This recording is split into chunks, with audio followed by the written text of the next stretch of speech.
I'm going to call the meeting to order because we have quorum, and because I'm going to try my very best to try to keep us going so that we do this in 3 hours.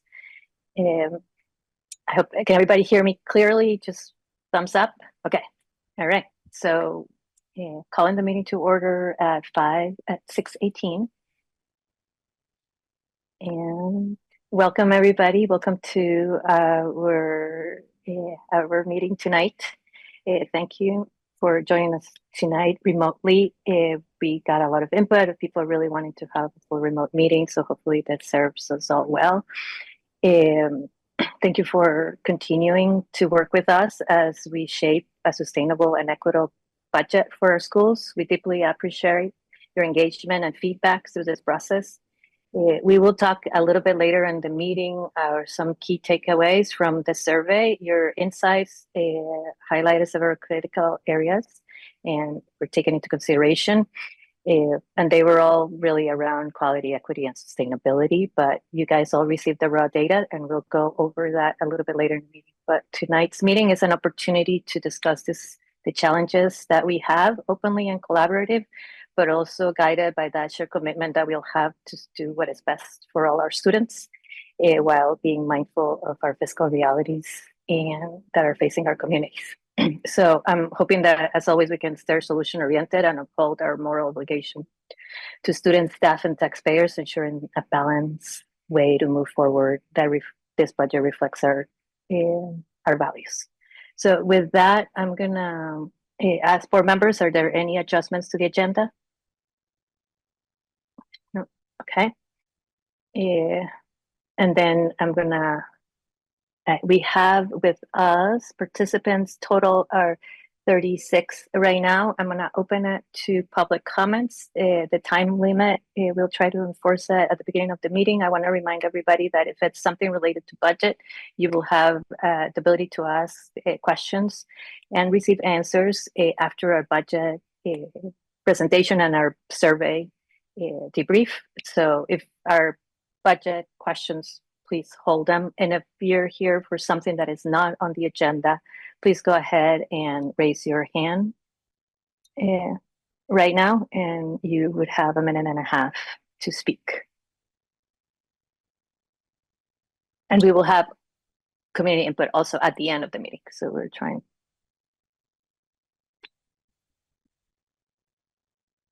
I'm going to wait a minute more.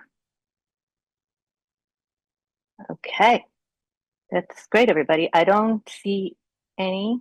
Stephen, you're also managing the waiting room, and I don't see any questions or any other people. So I'm going to move forward into our meeting. The presentation for the Central Vermont Career Center, we're going to do it a little bit later. Jody has conflicting meetings, so she is going to be with us, but it probably won't be until reports. So she'll be here later. So we're going to jump right into our budget presentation. And I'm going to give that to Stephen and his team. Great. Thank you, everybody.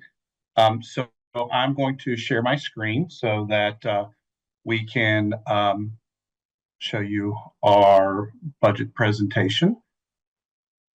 And that's not showing what we wanted it to show. Hang on one second. Sorry. This is also posted with the board materials.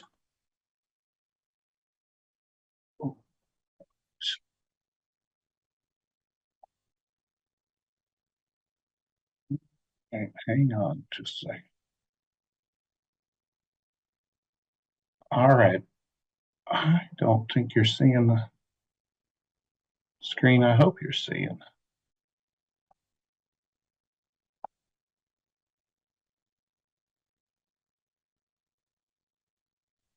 There we are. Sorry about that.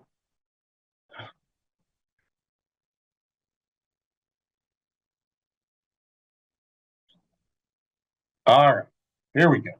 All right, so tonight, Stephen, excuse me, we're not seeing the presentation. We're seeing your desktop. Your desktop. Okay. Yeah, you had the presentation before, Stephen. Sorry. All right, let me just make sure that I get it the right way then. Yeah.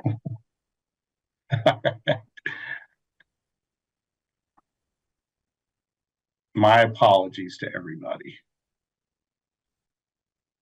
No worries at all. Yeah.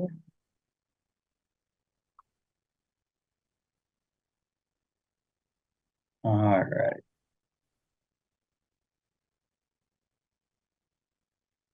And people are texting me on how to do it too. So it's a great night for me here, folks. Yeah, All there you right. go. Are you seeing the budget presentation now? Yep. Yes. Yes, perfect. Okay. Let's get to the opening here. All right. So we're going to go through some slides that we've seen before, but we've updated them based on board questions, some of the community survey questions that we got. And one of the things that we're going to do as part of this is also make sure that you see things like the number of classrooms that are in the buildings, operations, maintenance, and food service personnel, pieces like that. And so these are going to be back through the slides that we used in the previous time, but and you'll see when we get into them. Right now we're at the 18th, so budget draft number 2. So there's some changes in it, and our mission statement, and our core beliefs. And so our whole budget was built around our core beliefs and our goals of our strategic plan. And we hope that that in this presentation you'll see that equity was at the center of our work and making sure that we were providing funds equitably based upon our student needs. And I think that came through a little bit in the survey. People saw that, and I appreciate that feedback. As part of our goals, we built on the framework of multi-layer system of supports, which just mean making sure that students have what they need when they need them, and focus our decision making on programs and services that meet those goals of the strategic plan. And then we had our board parameters as well. And so the school programs, we showed you this was our some of our constraints around what we were trying to do with class size, our educational quality standards, and our multi-layer system of supports and recommendations. And these were the framework that we used to talk about our staffing levels and meeting our student needs. And so, in addition to that, we also had the other expenses, and these were part of the monies that we provided to the schools for them to develop their programs. We did a base staffing, then we did staffing based upon student needs, and then what were those additional resources that schools need, like field trip money, stipends, those kinds of things. We put that in the hands of the principals based upon their long-term weighted average daily membership.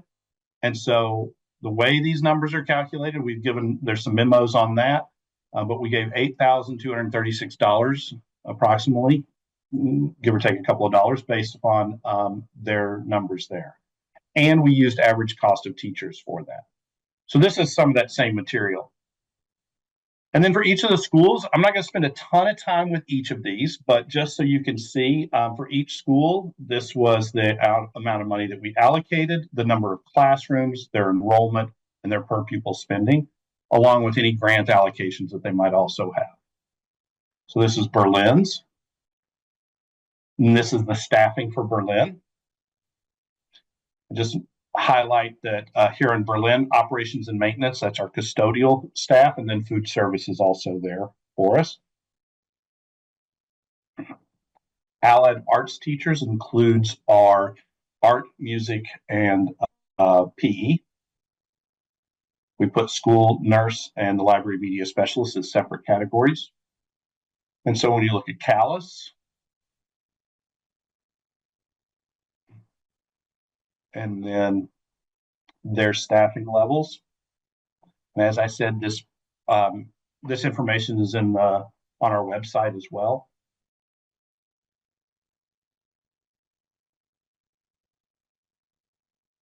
Here's Doty's.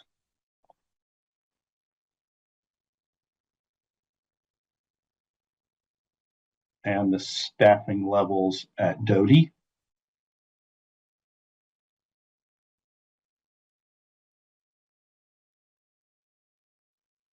And here is East Montpelier.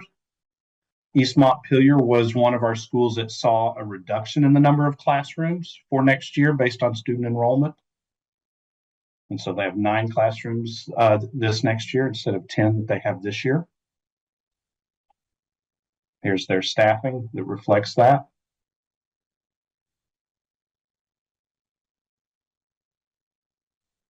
And then here is Rumney.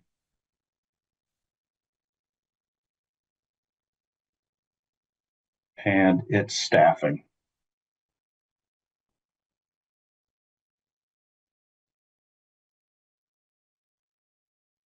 And then finally, U32. We did put number of classrooms. That's a very different calculation for U32, but the whole projected enrollment is there. And then there's the staffing. This will be highlighted in the slide with all of the staffing changes, but I'd highlight that there are 3.4 administrators allocated to U32 for next year as part of their program. That was a question that had come up around the survey and from the board as well. So there's a reduction in administration there. And then this is the detail view. And so one of the things that I want to stress, these are the reductions and a couple of increases that we have. The staffing for art, music, and PE has not changed, and students will continue to get the same services that they're getting this year. They'll get those next year. The reductions in teachers, teaching staff, there was one at East Montpelier Elementary and one at U32. Those are based upon student enrollment. And then other staffing that's recommended by the principals to meet their student needs. We did reduce in nursing, school counselors, and library media to levels recommended by state and national organizations and standards. And we do know that these are priority areas. We know that this has been something the community and the board has done. We tried not to reduce them any more than is necessary to still meet our student needs. And we're going to continue to look for different structures or different ways to provide some of those services that are lost as a result, and continue to look at how we can deliver these services with those different models that are more effective for us. Certainly, we understand that the desire is to have some of these positions in a more full-time or more time, but we do know that this will meet our needs of our students. And so if we want to expand programs, we need to talk differently about our structures as well.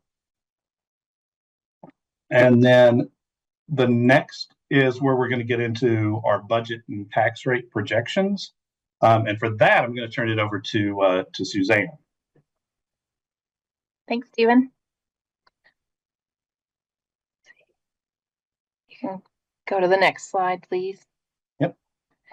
Here we have the budgeted expenditures, which are the amount the district plans to spend, which is the dollar amount that is warned and voted on. This draft of the budget projects that the district plans to spend $43,099,684 in FY26, which is a 3.45% increase over FY25.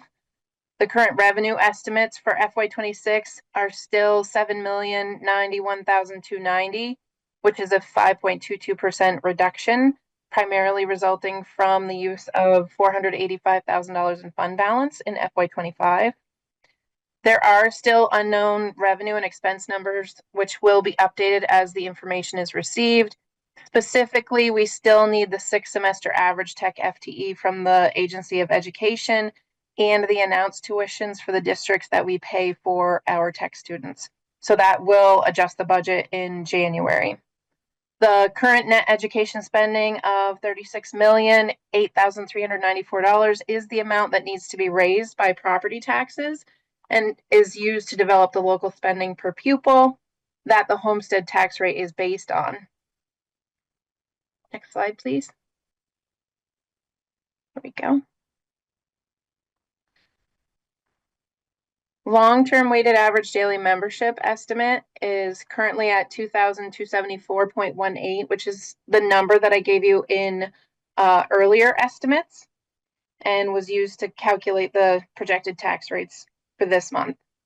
Current projections from the Agency of Education are actually higher than this number, which would raise the overall excess spending threshold and lower the tax rate. I will say that the majority of districts in the state had lots of questions around the LTW ADM that we were sent, and including us. So we're still going back and forth with the agency, just trying to make certain, absolutely certain, that we're using a good number. So we decided to be conservative and continue to use the 2,274 for these calculations. The per pupil excess spending threshold is currently estimated at 15,926 by the AOE. This number is slightly lower than the previous estimates, which lowers the excess spending threshold. The per pupil spending for draft number 2 is 15,834, which is below the per pupil excess spending threshold.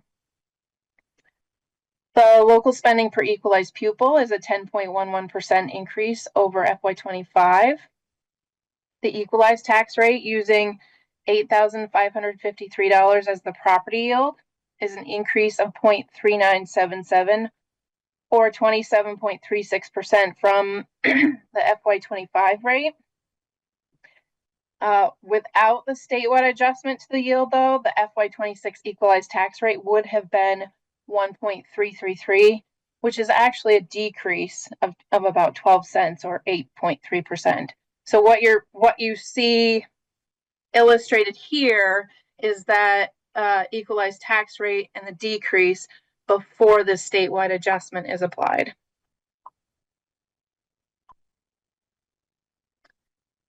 Next slide, please. Yep, thanks. The December 1 letter from the tax commissioner provided a preliminary estimate for the homestead property yield at $11,879. However, new legislation starting July 1, 2025 applies this statewide adjustment for the average CLA to the property yield and town CLAs. The statewide adjustment of 72% makes the adjusted yield $8,553, or a decrease in the yield instead of an increase.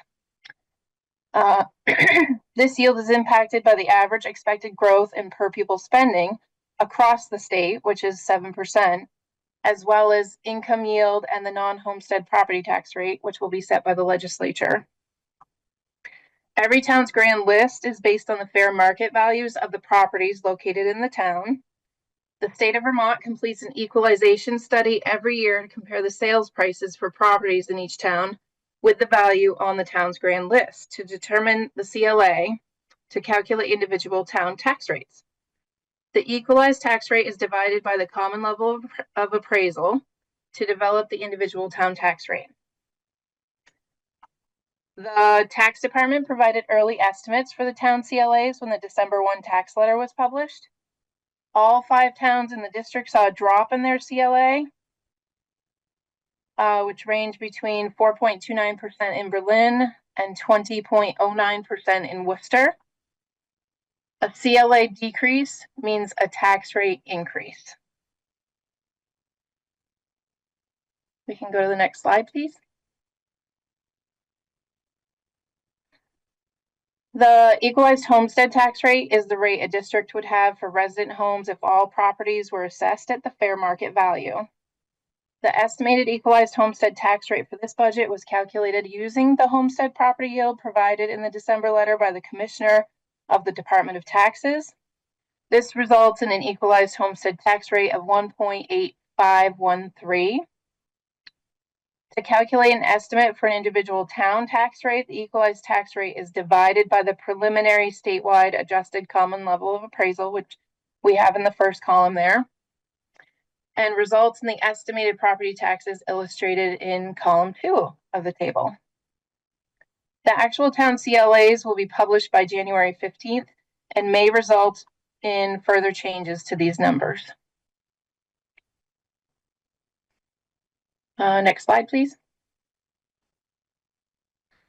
The estimated changes per $100,000 house value range from a $62 decrease per year in Berlin to a $420 per year increase in Worcester. This slide projects the estimated property tax change for various house values in each town. So a $100,000 house, a $200,000 house, and a $300,000 house. Factors that will change the preliminary tax rate include the annual property valuation and review report, which will give us the CLAs, the final property yield, income yield, and non-homestead tax rate set by the legislature, and also the final adjustments to the LTW ADM we're expecting from the Agency of Education.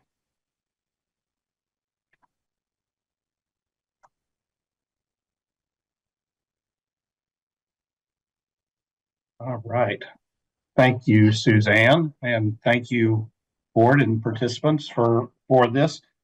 I know that our team has worked hard to try to bring a budget that is sustainable over time and meets our student needs. And so at this point in time, I think we're open to some questions. Yeah, Stephen, I was wondering, we talked about maybe doing just highlighting some of the questions that were asked through the survey first, in case that helps, and then opening it up to questions from community members. Would that be helpful? There were like 4 or 5. Does that make sense? Yeah, I think that several of the questions from the survey were answered about what does staffing look like, the changes in staffing in our schools. That was part of our presentation there. I know another question that came up was reductions in administration. We have a slight reduction at U32 in administration, but we do have overall, we have a pretty lean increase for most of our centralized services, which was another question that had come up. Excuse me, in the board packets itself, the budget is there, the draft number 2 of the budget, which will show increases and decreases based upon categories for our budget.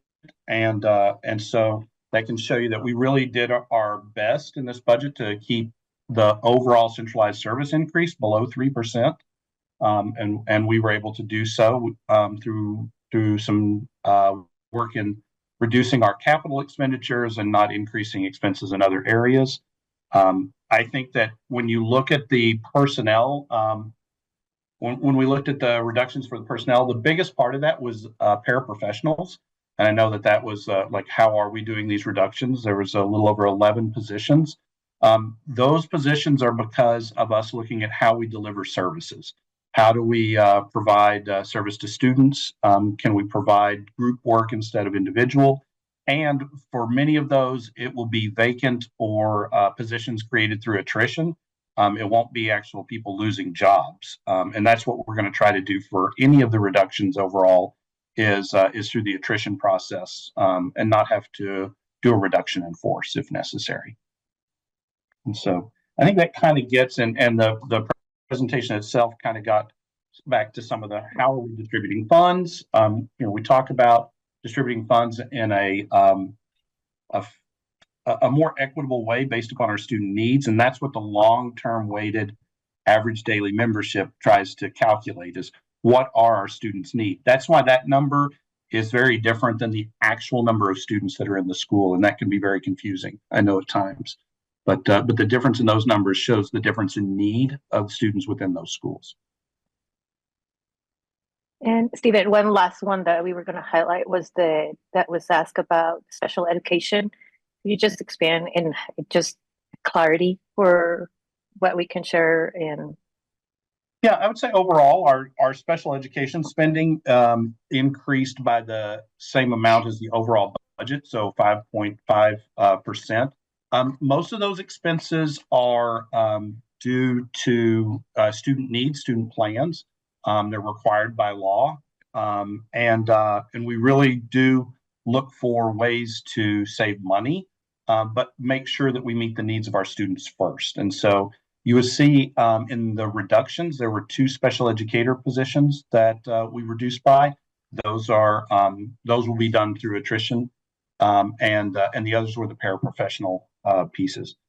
I would say sometimes it's hard to predict what special education services are needed by students from year to year, but we do our best to forecast that based upon our current student needs and the process by which we go through to make sure that students' plans, their individual plans, are written in a way that we can provide those services. Great. Yeah. Thank you, Stephen. Mhm. Okay, now we can open it up. What we covered there were most of the questions that were in the concerns about the budget. We just wanted to make sure that people got answers to that. There was just one missing, and many students elect to go into the trades, and therefore the population decreases. Yeah. Is there a way to meet the student needs for the trades here at U32? And the answer to that question is like we, as school board members and as the leadership team, as teachers, we should support multiple pathways for our students, and the Career Center is one of those multiple pathways. And Career Center doesn't just mean the trades. You know, you can go to the Career Center and still be a path for college, right? Or you can. So it's not either or. Is one of the options that our students have, and it's personalized learning, which is what we're all trying to do our best with. Okay, then we can open it up to community members if you want to raise your hand, and then we'll go dive into the data of the survey. I'm gonna, because most community members are off camera, so if you want to make a comment or you have a specific question, please raise your hand. I see one hand up. I'm gonna just try to get a sense. Okay, all right. Deborah, do you want to mute yourself, introduce yourself, town, and ask your question? I'm terrible at that introduction part. Thank you for the reminder. My name is Deborah Bloom, and I am a Worcester community member. I have 2 children at Doty Elementary. I just want to shout out Stephen. I really appreciate the statement that you made, particularly around nursing, that we see a reduction here, right? Like visually, admittedly, it's like a little gut-wrenching to think about, but I really do appreciate your openness to saying, how do we structure this differently? How do we look outside for resources? So I think it's a good reminder as a community member, and I say this for myself as well, to say this is the budget, and also we live in a community full of resources. So how do we think about what else we can bring into our schools? How do we think about opportunities that we can present to our students that already exist and that we as taxpayers frankly support, right? So how do we integrate those systems? So I want to say thank you for recognizing that and for expressing that. Well, yeah, I appreciate that comment, and we really try to balance what can we afford with what do we need, and that's a really tough balance, and it involves people so many times, and so that's really tough for us, and we appreciate the thoughtfulness. Thank you, Deborah. Noah?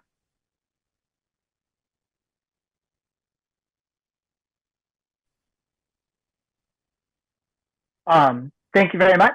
I just wanted to say once again, I appreciate the way that this new budget is structured. I do think that it is significantly more equitable. The question, which I have already written to the board and Stephen, but I just want to ask it again from sort of a public point of view, is about the common level of appraisal, and specifically looking at why some of the towns, particularly Worcester, why it is projected that our tax rate is going to go up so significantly, which I understand is not controlled by the school board or by the district. But I think it's important just because I don't want residents to think that somehow that tax increase is like because of the school budget, that, and so I think Suzanne did a great job of explaining CLA in general, as complicated as it is. But just if there could be, as far as anybody understands, just a brief explanation as to how, Worcester's property taxes are anywhere between, 4 and 40 times higher than some of the other towns in the district. Thank you. Yeah, Noah, thank you so much.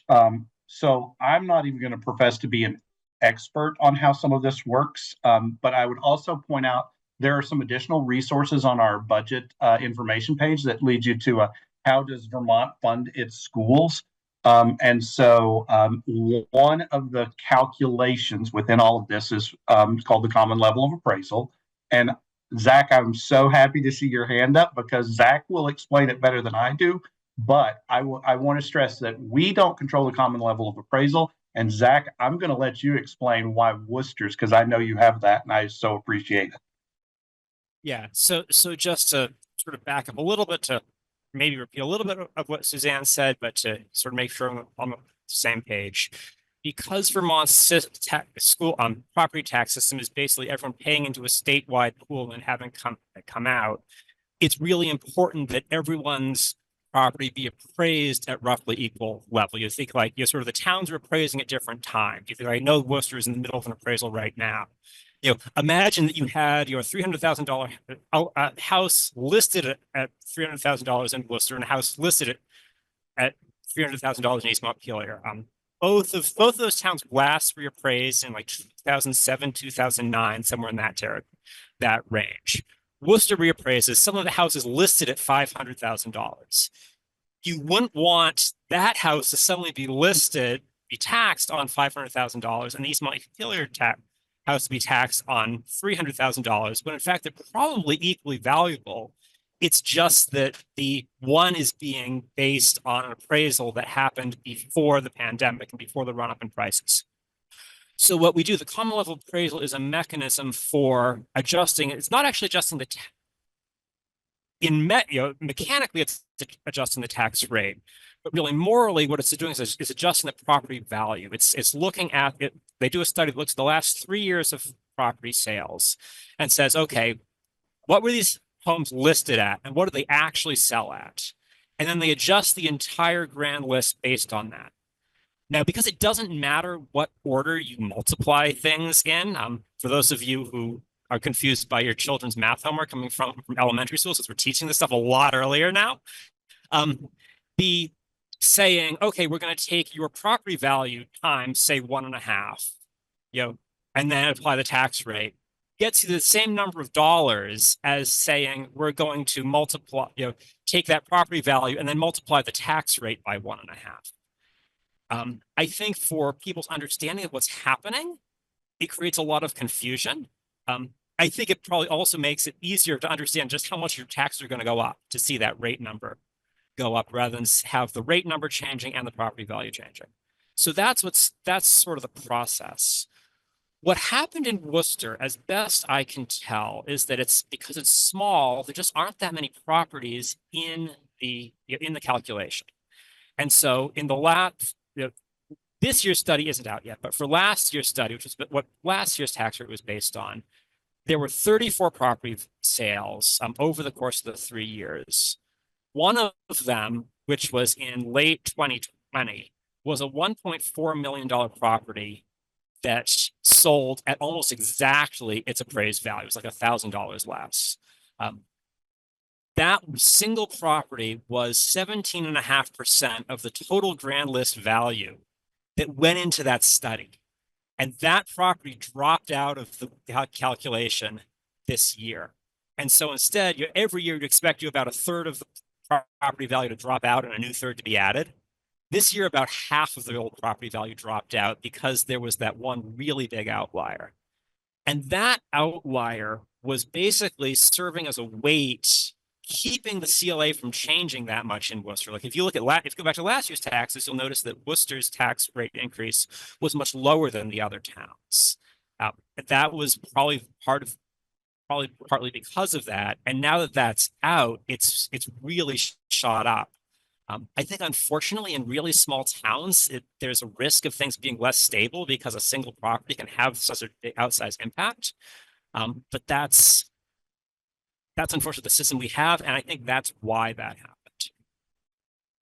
Thank you, Zach. I also copy-pasted part of the email that I sent back to Noah for everyone for resources, and is also in our correspondence page, and I can post a link on the website, but hopefully that covers the explanation about the CLA for today. I see Deborah. I'm going to give 1 more minute to see if anybody else has questions before I let you go second. Is that okay? Yeah, of course. Okay. I see, let me see. I don't see any. Goodness gracious. Good job, Stephen and Suzanne. I don't see any other hands up. Okay, Deborah. So I actually have a question for Zach. First of all, thank you. It's incredibly complex. And, you know, our system is, I think, in a lot of flux right now, particularly what will happen in the next legislative season. And my specific question, though, is when we look at that, you know, your tax rate could go up $450. Can you confirm for me that that does not account for any income adjustments that an individual household may have? Suzanne?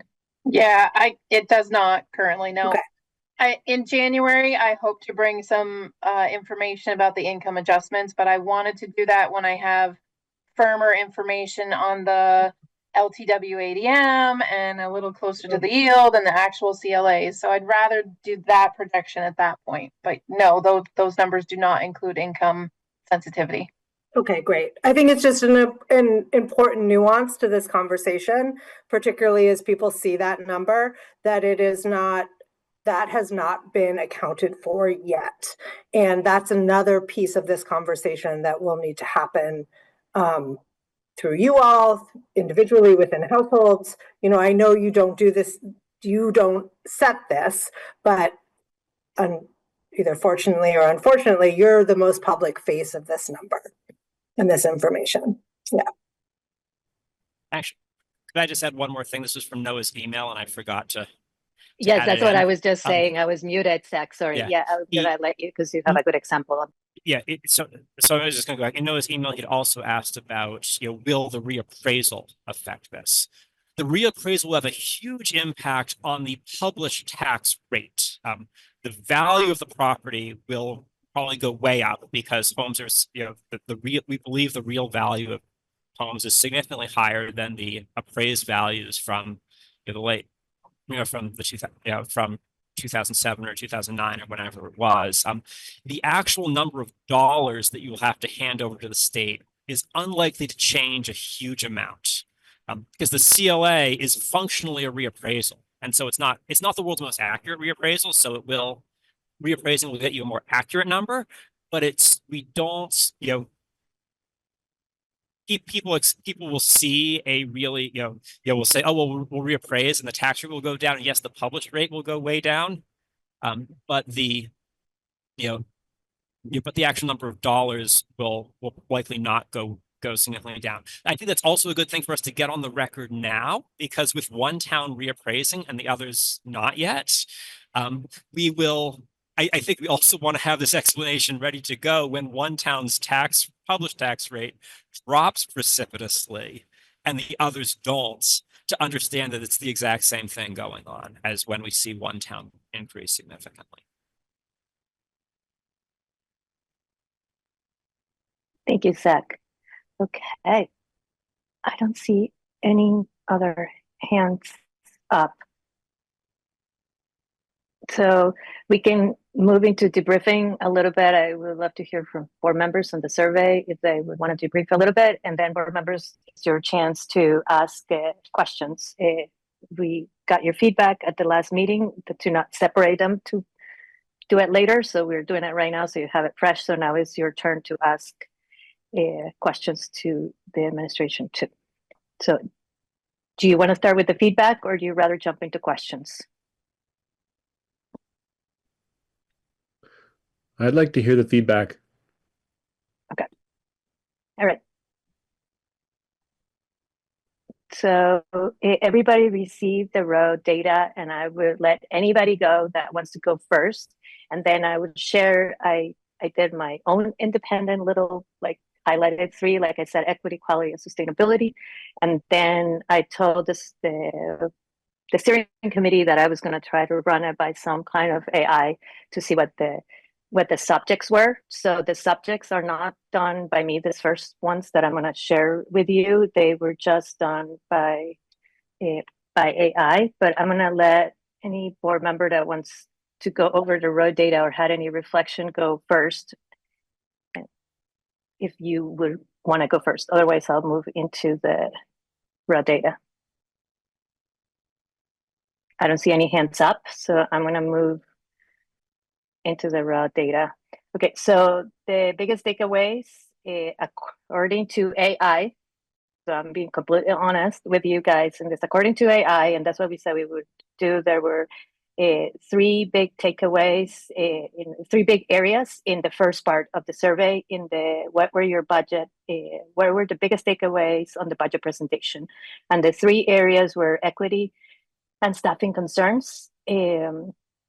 And in equity and staffing concerns, two of the areas were inconsistent roles and responsibilities across schools that create unequal outcomes. Concerns about administrative overhead, particularly at U32, and we cover some of that through the board presentation. Please stop me if I'm going too fast. The second takeaway on that same question was effectiveness and transparency. And says calls for clear data on intervention's impact, staffing levels, and allied subject teachers. I didn't write this. And then the second was the request for greater transparency in budget allocation, including details on staffing changes, which is what Stephen also included in the presentation with the leadership team. And the third area on that first question was central office and leadership criticism, is what AI labeled it, and it's a frustration over limited reductions to central office staff. And then perceived, structural ineffectiveness. That's what it said. And then in the second part was concerns about the budget, and the feedback was administrative staff imbalances is one of the themes. Sustainability and spending was the second theme, and then clarity on special education, which was a question that we were trying to address just before, and the AI picked it up too. And then in the last part, it was priorities and recommendations. So we asked the community to tell us what the priorities and what the recommendations were, and it created three areas too: a focus on students, maintain high quality education with qualified teachers in core subjects and enrichment programs, avoid overburdening staff by reconsidering cuts into interventionist positions. Second was cost efficiency, consolidate elementary schools and reduce administrative roles to match enrollment trends, align budget increase with inflation and social security rates to ensure community support. And then the last subject in that area was long-term planning, keep schools consolidation in discussion to balance resources across the district, address transportation issues to improve equity, and reduce long bus drives for students. That's what AI said. I did my own sort of separate, trying to concentrate it in equity, but I want board members to go first, and then I can share what any questions, any takeaways, anything that was missed there?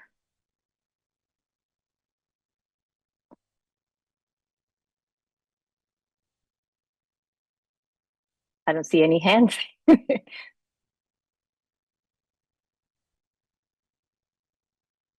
I'm just going to be a good listener for a minute. I'm going to give you one more minute, but if I don't see any hands, I'm going to.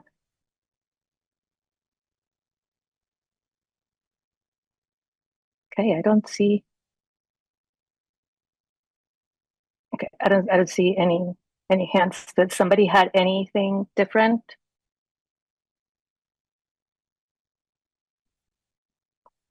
Okay, so my takeaway from it, I separated in three areas, which we have been talking as a board, and it was quality. And I think that we added to our parameters too. So I stayed with quality, equity, and sustainability. So in quality, with ensuring consistent staffing and resources across our schools is what I was hearing from the data, that the different answers. I also, in reflecting to what I was reading from community members, it looked like there is an opportunity to address disparities and maintain high quality education for all students. And also there was a couple of people that mentioned core subjects and enrichment programs. And then and that is also, it's kind of shared to me in equity and quality. It was hard to separate. Those two seem to be really tied together in the answers that we were getting from community members.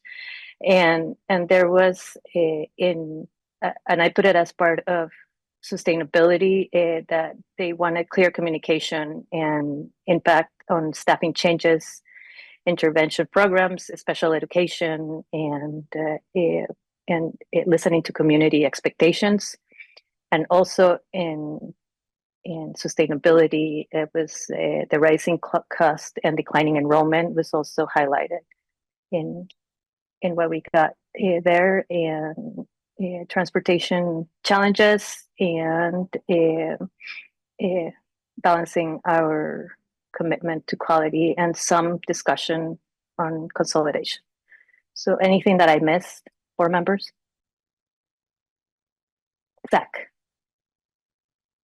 There were a few comments that I think were important about just like wanting to be able to understand what the,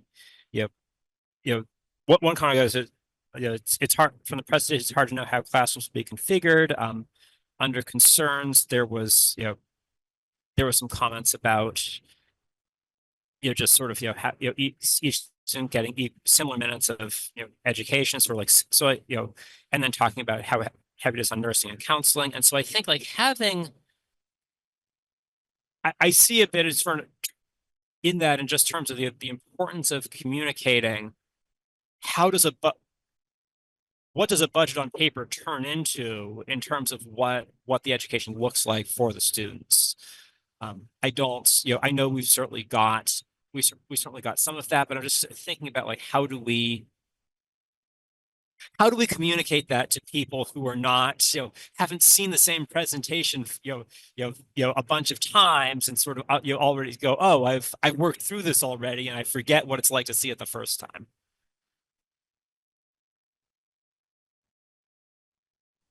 Thank you, Zach. Yes, completely agree. Stephen?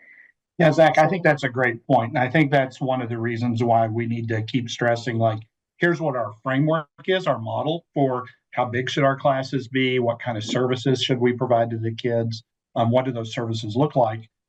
And I would just stress that when you look at the actual reductions, the classroom teachers are not affected by our reductions, except in those two instances that are related to just smaller classes, right? So fewer classrooms at one elementary school, and just fewer needs for the students at U32. It is two classroom teacher positions. Everything else tends to be support services, and as we said, we want to see as much of this as possible, but it isn't their daily classroom interactions. For most of these other positions, they're admin assistants, paraprofessionals, pieces like that. Great, thanks. Mm-hmm. Thank you, Stephen. Any other reflection on the survey before we move into you? You can also use this feedback to ask your questions to Stephen and Suzanne on the budget. Chris, are you trying to unmute? Yeah, you're trying to unmute, I think, *6. Or is it? Oh, there you are. There you are. Yeah, again.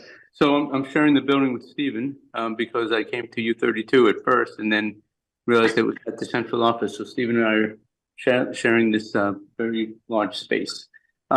So I have some questions about the budget allocation.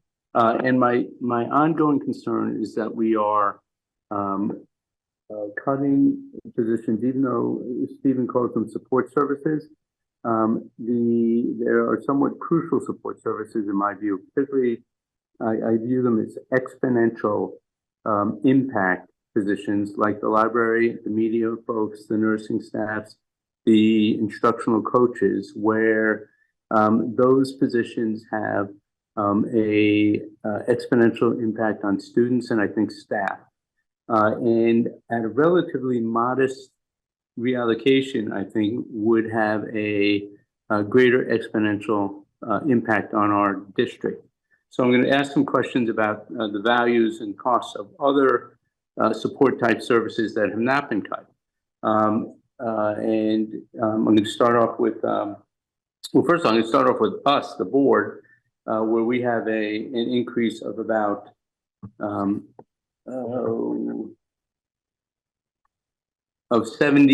almost $77,000 in our purchase of professional and technical services, which seems extraordinarily high to me. And that has not been our norm, I think, over a multi-year history. So I would advocate for reducing that number for us, for the board. And because I think those resources could be better used for students through either the library media type services or the nursing services. And that's not to diminish anything on counseling, because I think that's really crucial and important too. But it is, you know, I do realize we're dealing with a tough budget. The next question I have, and this is for you, Stephen, because it's within your, maybe it's for Jen Miller. What is the cost of the Equity Scholar in Residence contract that we have? And it seems to me that this has just become part of our budget without the board voting on proving it become part of the budget over the years. I think this program started out as a year-to-year program and now has seemed to become just a budgeted part of our budget. So I'd like to know what the cost of that is, because that seems like a support service as well, as much as the media and nursing staff are. So Stephen or Jen, do you have a number for me? I do not have the exact number. I don't know, Suzanne or Jen, do you have the exact? Or I'm looking it up. Yeah, I don't have the exact number. I do know that it's a contract with the Institute for Liberatory Innovation. So it's not a direct, it's not a salary, like a personnel cost. I can't remember what that overall contract is right now. So we can give Suzanne a minute to look it up. I want to say it was close to $89,000-ish, but I can't remember off the top of my head. Yeah. And Chris, I would just, I'd like to offer two things right now. First, the purchase and professional and technical services that we put in for the board was around the request that the board had.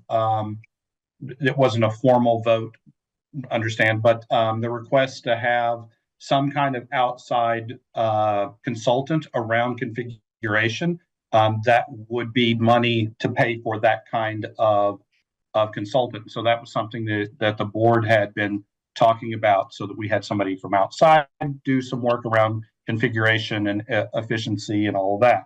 So that's part of that money. And then I would also say the Equity Scholar in Residence position, the reason that we've continued with that contract is because not just our core beliefs, but our strategic plan goals call for us to do that kind of work. And having somebody support that work is important. And so, I mean, I would just say that it's harder for us to meet the goals that we've set if we cut from the resources to help meet those goals. And so I would just want us to make sure that we balance those things. And I agree with that, but that also applies to cutting the support staff that we are, because they have played a role in equity in terms of services across the district. So the same argument applies to both positions, I would think. Right? And we're just making policy choices here. Ultimately, we're just making policy choices. I don't think that I would call it policy choices, Chris, because we have, as a board, we have established some core beliefs. We have not just supported, but affirm a strategic plan that we're trying to, strategic plan goals, the strategic plan action steps that we're trying to do. It is true, and I don't know if you saw the reply to Arlen's email too, that it is true that we are, while we're not sacrificing direct student services right now, we don't have in the way that we're structured right now, and the resources that we have, our availability to sustainably provide older services and expand those services that really align to what our or I don't know, embody our core beliefs, for lack of a better word. We're not there yet, right? So we have that commitment, and right now we are making some sacrifices, but cutting what you are suggesting right now, it just handicaps our ability to meet our core our core beliefs and our strategic plan goals. So we, just like Stephen gave some autonomy to its principals, we did the same for like district. How do we are able to meet our goals and our action steps for the strategic plan, and that's what we gave them too, right? Like, and that's why we hire good thinkers, right? So how do we, and I can never say this word right, and Megan used to say it a lot, and Steven says it better than me, operationalize. I can never say that word right, sorry. ¿Cómo se operacionaliza este sistema de una manera eficiente para todos, ¿verdad? Eso es lo que me gustaría decir. But Daniel, go ahead, and then Natasha. Yeah, I just had a couple clarifying questions that I hope Stephen can help answer. Maybe Becca. One was related to the U32 cuts. I'm curious, what's the area of the classroom teacher that you're proposing to cut, or the classroom teacher position you're proposing to cut? And second was, are, for the purposes of this presentation, office supports at U32 and administrative assistants at U32 synonymous terms? Because I see a reduction of 3 administrative assistants, and on the slide previous, a new total of 5.4 office supports. So I'm curious if there could be a little bit more detail about what's being cut and how we are adjusting. And I know Becca had talked a little bit about how an adjustment might look different in the future for U32. Just interested in more information there. So Becca, I can answer that, but I defer to you first. No, you're out there. Yeah. I'm here. Sorry. Yeah. So I think a couple of things. One of the things that we have, one of the things that is unique about high school, I think that is just worth noting, is that how we structure our classes and enrollment size doesn't always correspond to when the budget and these decisions have to get made, right? So when we ask students what they want to take, and we are also proposing things, we're basing it on a moving target. And so that's why it says a 1 FTE. We know that that's true because of enrollment, but where that falls often depends on how classes then fall out. Does that kind of make sense? And so we have some ideas about where it might fall, whether it is like, we have a position that actually was not filled at the beginning of the school year, but had been budgeted for. And so that's one possibility. And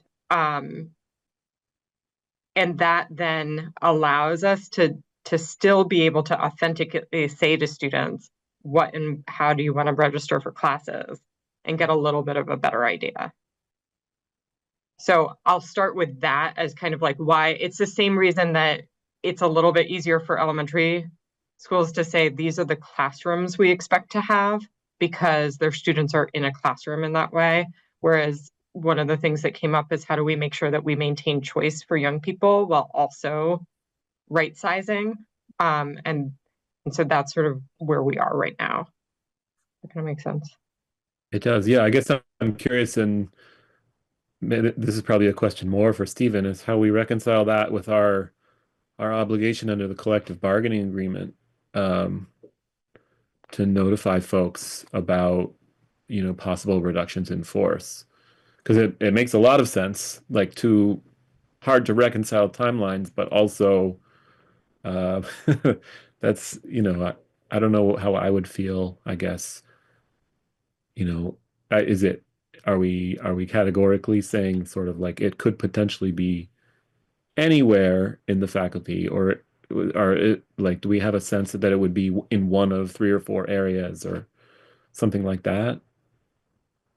Yeah, I would say that we have an idea that it's in, 1 of 3 or 4 areas. And I would also say that in terms of meeting timelines and requirements, so once the board adopts a budget, we would have to notify you of any potential rifts. And we may not be specific to a position or person yet, but just how many would have to be issued. And then as we get closer to the March 15th deadline, we have a deadline in the contract as to when we have to notify staff by. And so there would be some scheduling done before that time. So we would have a much better idea of specific. But it's not like blanket, like it could be anybody in the entire school. It's more, okay, we know it's going to be in one of these few areas. Understood. Thanks. And yeah, then just the difference between office supports and administrative assistants briefly, if you could describe. No difference. The same. Okay. And Yeah. so we're proposing to go from 8.4 to 5.4 effectively. Okay. Thank you. Yes. And to be clear, just so you know, one of those positions is not currently filled. I would also just add that the titles are not across the board admin assistant. Some of them are, they just have other titles. That's why the slide says office supports. Thank you, Becca. Thank you, Stephen. Thank you, Suzanne. Natasha. First, I wanted to just respond about the Equity Scholar in Residence program. With the new ed quality standards, which is now law, there is an obligation for school systems to be implementing a new way of teaching and a new way of thinking about curriculum that has an equity focus. And that position is going to provide supports and resources to our educators to be able to do that in a way that they may not be able to if it did not exist.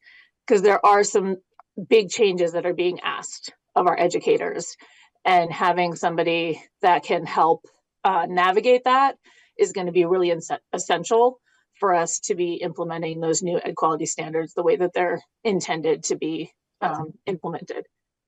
The other question I had, and I want to preface this with, this is a question. This is not a, I'm not making a judgment statement here, but I know that in some of the there was a lot in the feedback about cuts to administration and different positions like that. And just thinking about some of the positions that we have in play and knowing that we have had a cut in how many students are in our district, wondering, was there any consideration about cutting number of administrators? And two, and again, this is just a question, I think about when I was at U32, we had our athletic director was also a teacher. It was not a separate full-time position, and we did not have an athletic trainer. I'm not saying that I don't think that we need to have both those positions. Let me be very clear. But I'm just wondering, like, when we're thinking about where we're looking at possibly saving money and positions and things like that, what are the conversations happening? Because we do have positions in place now that didn't exist before for a smaller number of students. Yeah, a complex answer to a complex question, right, is that yes, we have been looking at all of those things. Like we didn't just say that none of these things were, we didn't say anything was untouchable as we had these conversations. And I would just say some of the requirements of administrators in those positions from when you were in school just a few years ago, Natasha, that they've changed. Thank you for qualifying that, Stephen. Yes.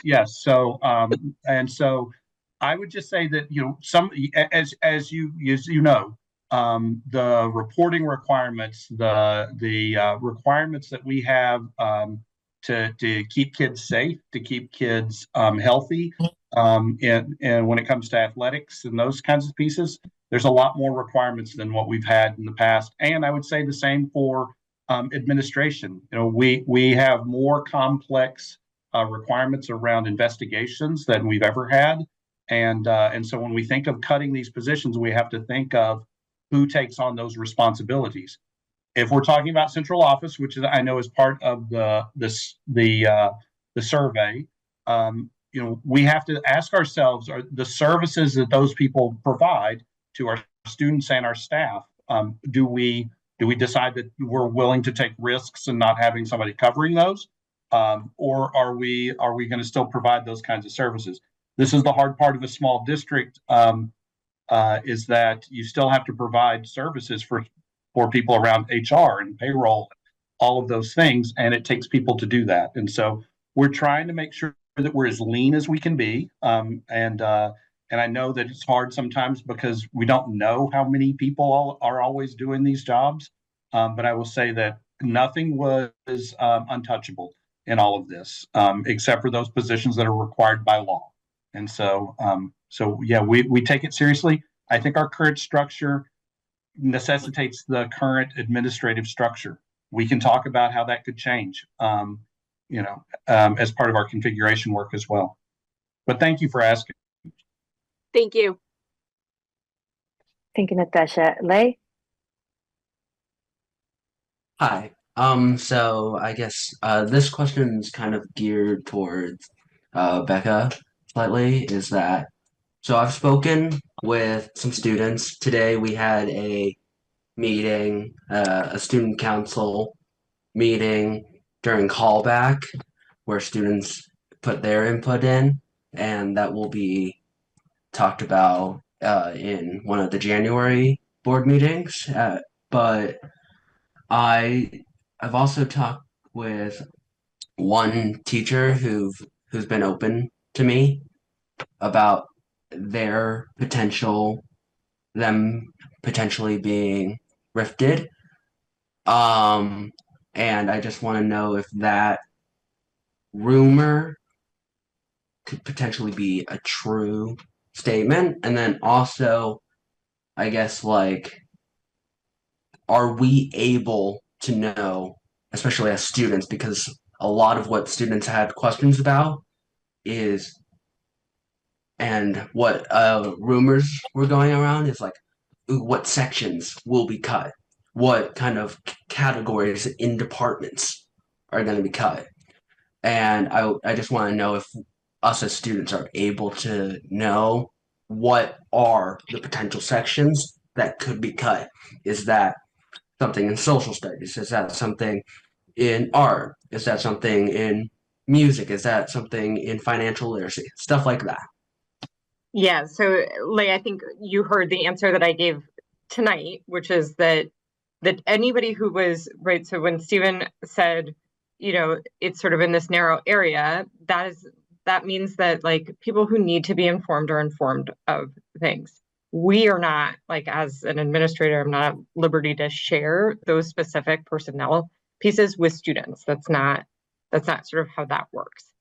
The question that you're asking about, like, you've seen, and I think students have seen, and I've had some conversations with student council, so folks know, student council actually met, this may be a good, like, we'll just lean into the update piece, which is student council met and facilitated a conversation during callback today. They've been working with Upper Learning and gathering information about the budget and how the budget is constructed. And part of their youth participatory action research work is to figure out ways to engage students in our community in collective conversation. And so they're doing that today. They did that today with high school students, and they're doing that tomorrow with middle school students. It's really exciting to see that happen. And then I'll meet with them when we come back to talk through some of the questions that are raised. So that gives you a little bit of a sense of kind of what that process is as members of the public. And then Lay, in terms of from there, the student council will be responsible for sort of bringing that into conversation with the students alongside me. Does that kind of make sense? And then as we go through the kind of what are the structural changes that might be necessary, we're separate from like job cuts, but just based on how do we structure our school, or what structural changes might be needed to really sustain our work over time.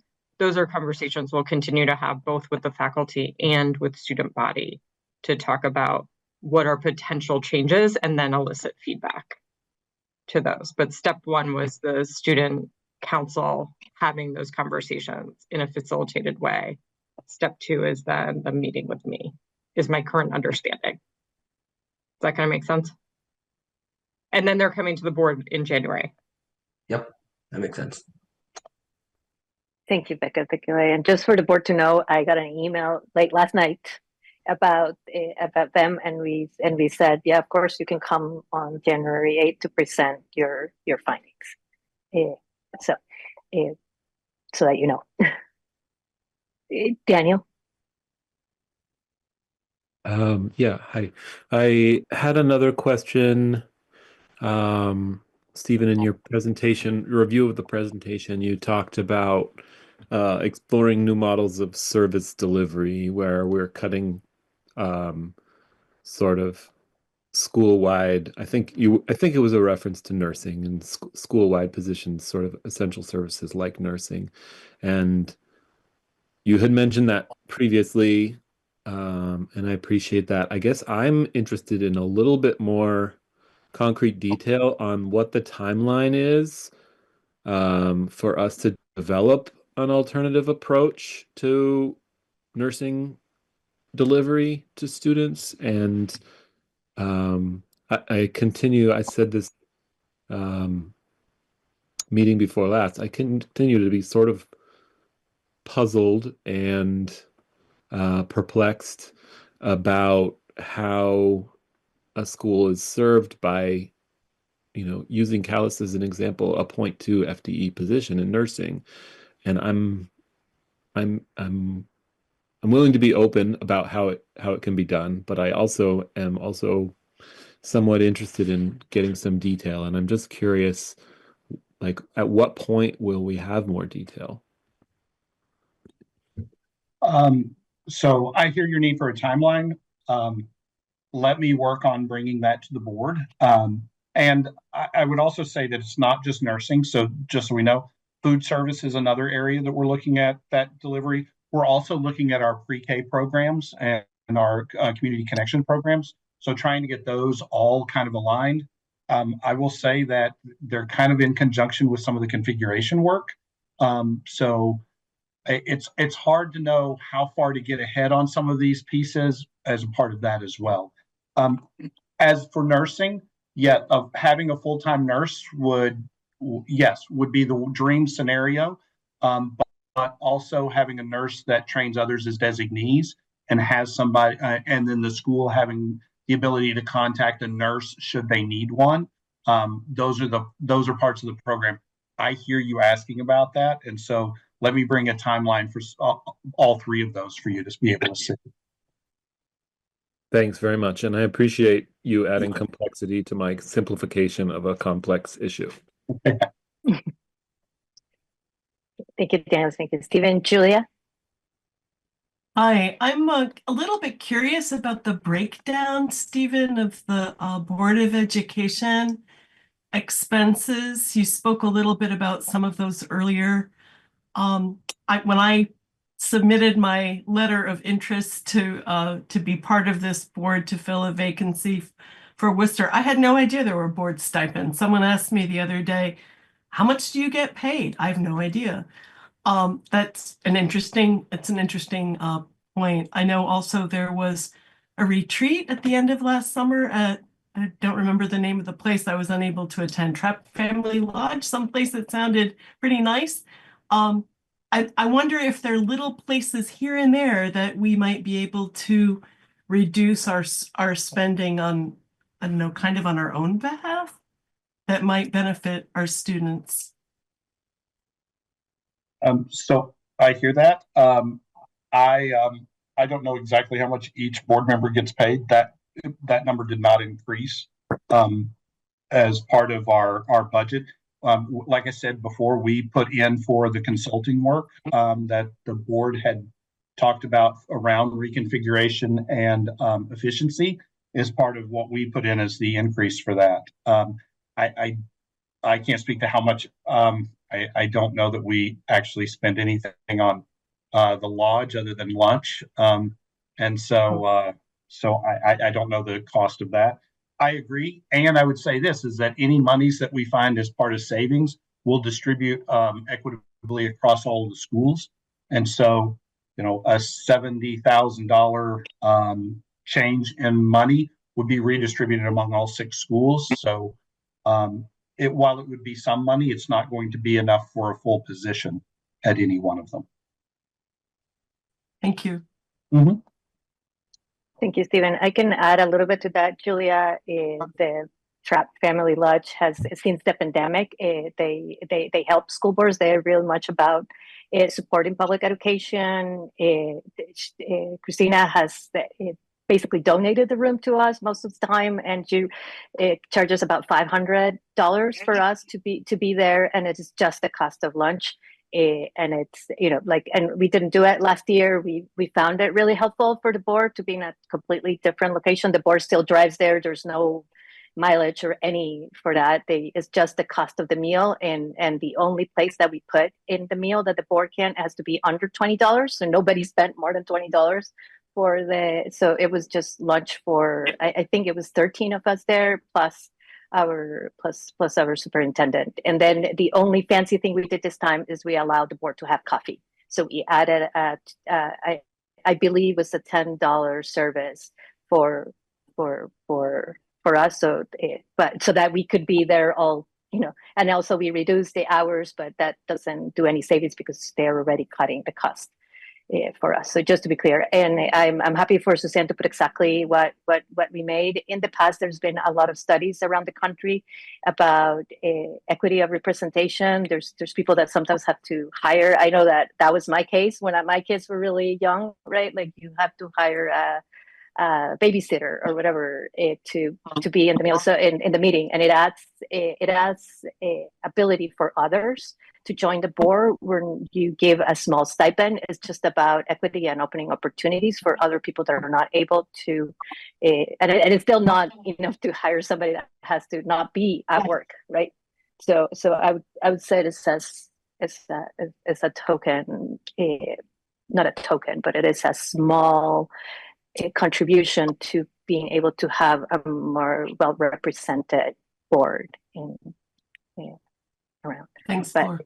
So that's all I have to share about that. And the consultant was like a couple of people in the configuration committee, and I'm not going to put that all in Daniel, but we've been talking. There was a recommendation from the configuration committee as we were closing the configuration committee that we maybe hire a consultant to do another, for lack of a better word, I'm calling it efficiency study, but we needed to put some money aside. That's what that money was put aside, and that is, of course, if it was not used, it wouldn't be, for that. But we felt that it was our duty to plan ahead if that was a need of the configuration committee. Elizabeth? Yeah, thanks, Flor. I apologize. I got bumped off earlier. So if I'm asking the same question somebody's asked, I apologize. I wanted to echo what Daniel was saying about understanding how we as a school district, as a school itself, pivot when we lose a nurse or we lose counseling to a certain extent. So a decrease. So for example, I can use Calais as well. There's a decrease in both nursing and counseling.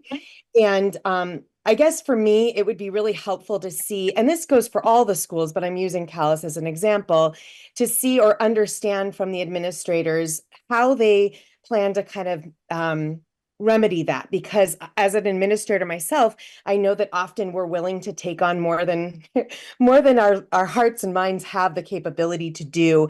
And I heard that in the survey, a lot of the data, or some of the data, shared that there's concern about overburdening, not just administrators, but also teachers as well. So, that would be really important for me to hear more about. The other thing that I think a lot about as we're moving through this is the idea of equity and the understanding of equity. And when I think of, again, I'll use Calais as an example, but you can use any of the schools based on what they have decreases in.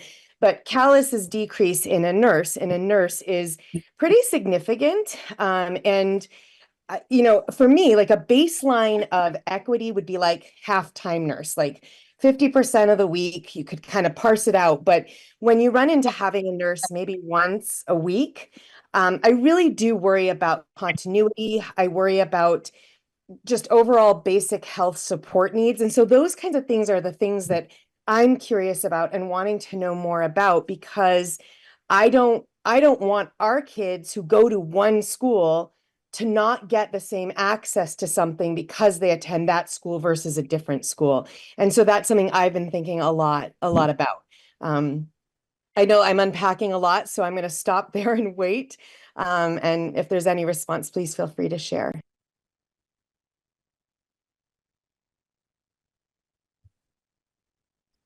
Stephen, I was gonna give it back to you and Suzanne, and I don't know if Jared is in the meeting because we, the long-term way that you just go back to your framework so you can explain the framework, because I think you guys explained it really well at our last meeting. So it would be great to give a refresher. Yeah, so our framework is built off of not just the educational quality standards, which have one component to it, but the National School Nurses Association also has recommendations. I would say that the baseline student needs are met by the staffing levels that we have.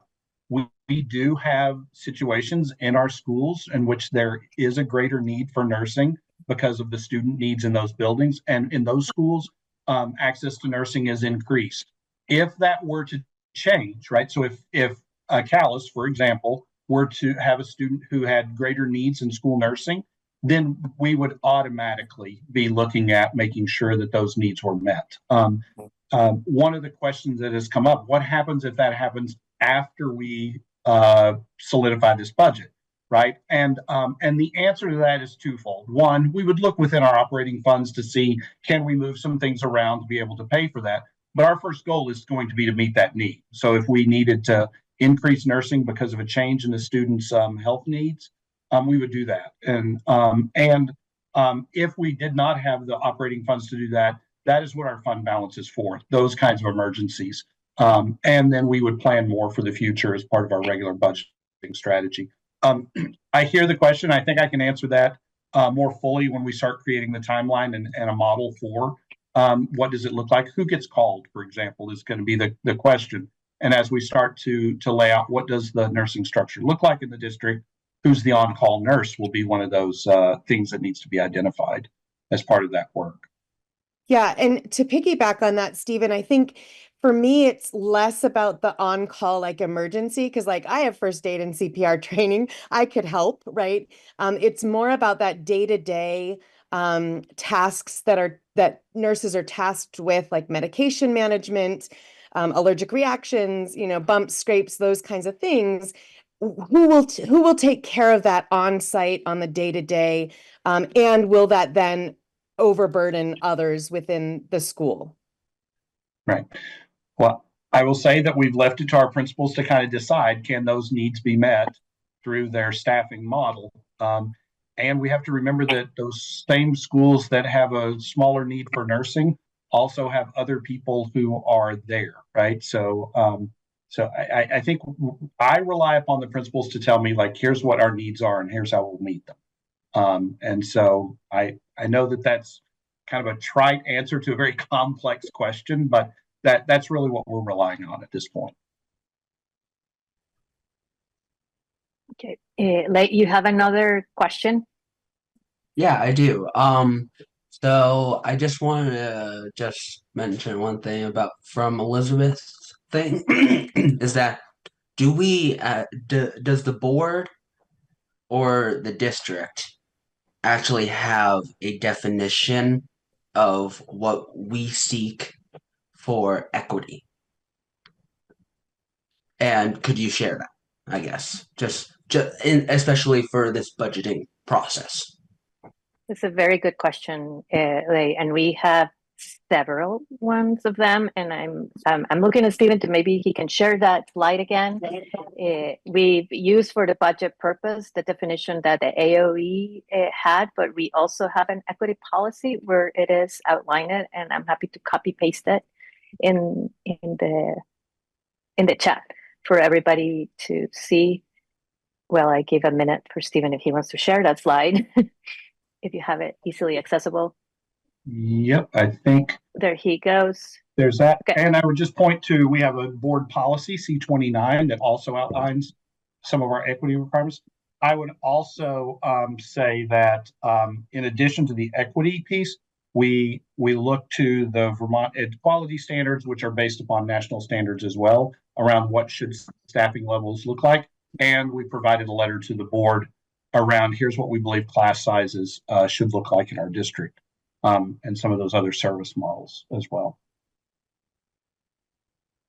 And then also I did so I also noticed so in the well, thank you for that. And so in the board packet, page 29, where it has the budget for FY 25-26 outlined for the draft 2, it at the very top it talks about employee training and development.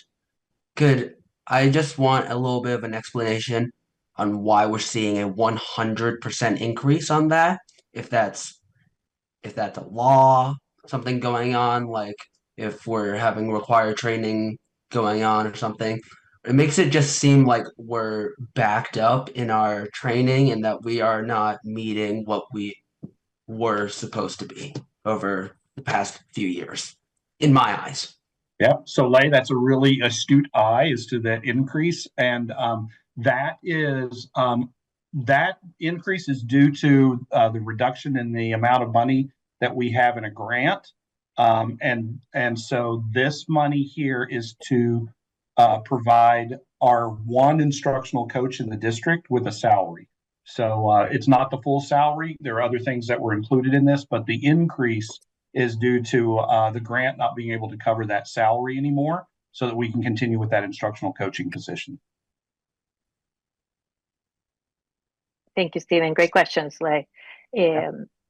Daniel, I'm going to let Zach go first because he has asked the question, then let you go. Is that okay with you? Thumbs up. Okay, Zach, your floor is yours. This is actually a follow-up of something Daniel said earlier about thinking about things like the nursing and like how we, as we have different models and thinking about how we provide the services.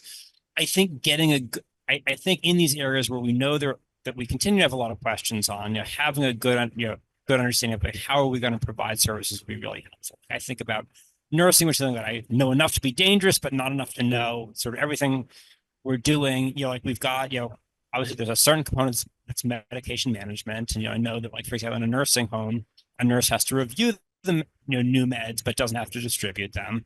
You've got certain things that are sort of, lower level first aid that can be handed off. And there's the things like, what do a kid's lungs sound like? It's really there is real expertise in knowing what that noise means.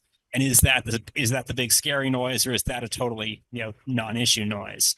And so I think like understanding what are the different functions that we care about in something like nursing, how we're going to meet that when we have different levels, I think would be really helpful to answer some of these questions. Thanks. Thank you, Zach. Daniel?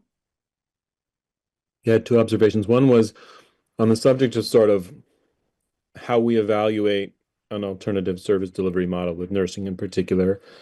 I think what would carry a lot of weight for me is understanding another analogous school district using an alternative model and some kind of testimonial from leadership in that district that this is effective and successful.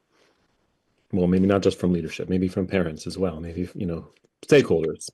The other thing was, on the subject of our board budget for professional consultations that may or may not, a need may or may not arise from the configuration committee. I guess I appreciate Chris spotlighting it, and I think I'm not convinced that belongs in the budget. I feel like we could be more accountable to using that money thoughtfully and that contractor or consultant thoughtfully if we had to explicitly at the time of choosing to do that authorize use of fund balance for that. It's also a one-time, my understanding is we're talking about this as a one-time expense, and so to put it in our annual budget feels, I guess, less appropriate to me, but I speak under correction. If Suzanne or Stephen or Flor disagree, I'd like to hear. That's fine. It's to the pleasure of the board. Suzanne, Stephen, that would be fine. Say that's of all the things in the budget, the board's actual budgeted amount, kind of the board's budgeted amount. So I'm not going to argue with you on you wanting to cut that or to change that part of the budget up in any way. I do see your point, Daniel, and I think it might be pretty valid for us to see.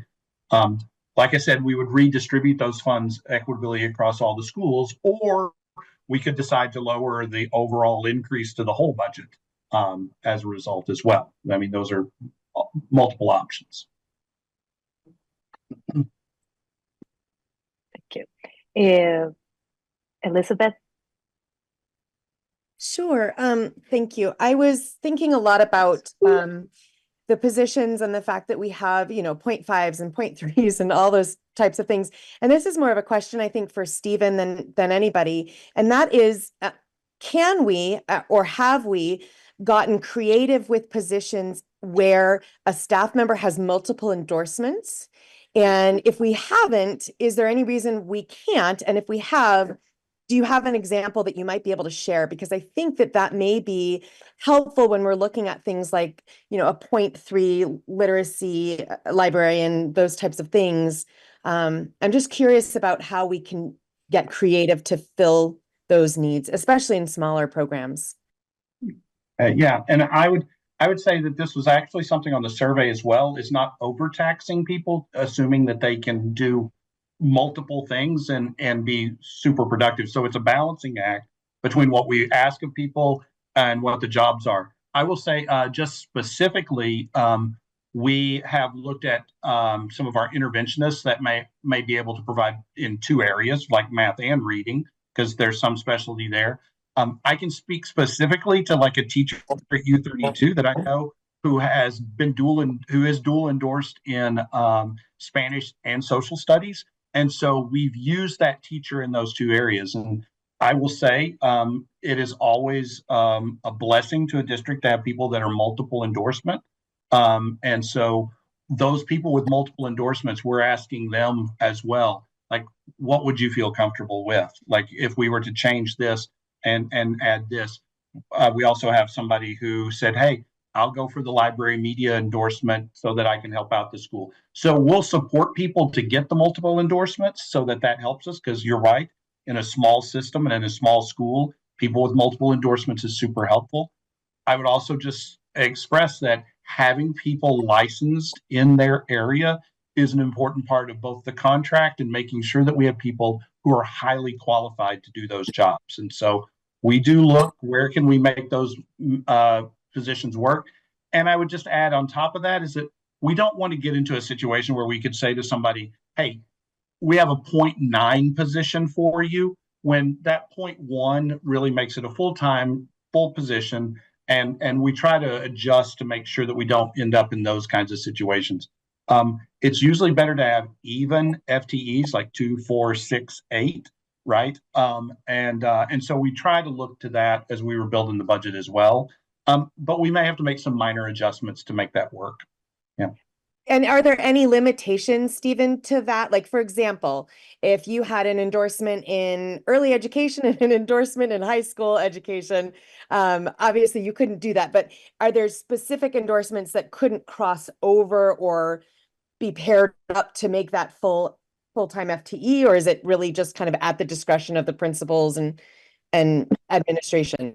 I think a couple of things come into play. I think this is a conversation that we have with the association as well around what's reasonable to expect of people, so that we're not trying to stretch people too thin. Because I would say that I know of a teacher with 4 endorsements. There's no way we're going to ask them on Monday to do this one, Tuesday to do this one, that's not fair to them, nor to the students. And so it's kind of a balancing act of those things, working with both the teacher, the needs of the district, the association, and making sure that we're just having good conversations to make sure that we're meeting those needs. Because, I don't want to say that these two positions together would be perfect, because it may not be the right person, or it may not be the right fit. It may not be the right time for them. So we do look to see where can we get some efficiencies and advantages from that. But I want to be careful to say that we're not going to ask somebody with multiple endorsements to do everything, because that's not possible. Thank you, Stephen. Suzanne, you had your hand up before. I want to make sure that you were able, and then I believe, Chris, you had your Right. regular hand up. Yeah. Suzanne, was there anything that you wanted to say about that fund? I think it's just. Yeah, I was just going Yeah. to say that currently, the budget is based on what the utilization was last year, as well as conversations about what the board might want to do. And I know this came up in November, and absolutely, I agree with Stephen. It's your call as a board, and you could go with the route of, assigning it as fund balance as the need arises. But in November, when you were discussing it, the very next two items on your agenda, you came up with two ways that you might use consultants. So it really stuck with me that, there was that question about should we budget so much? And then two agenda items later, there were actually two examples of professional services that the board would want to use. So I'm just putting that out there that you are discussing using that. So it's your choice, but I would caution. Thank you. Thank you, Suzanne. That's a good reminder.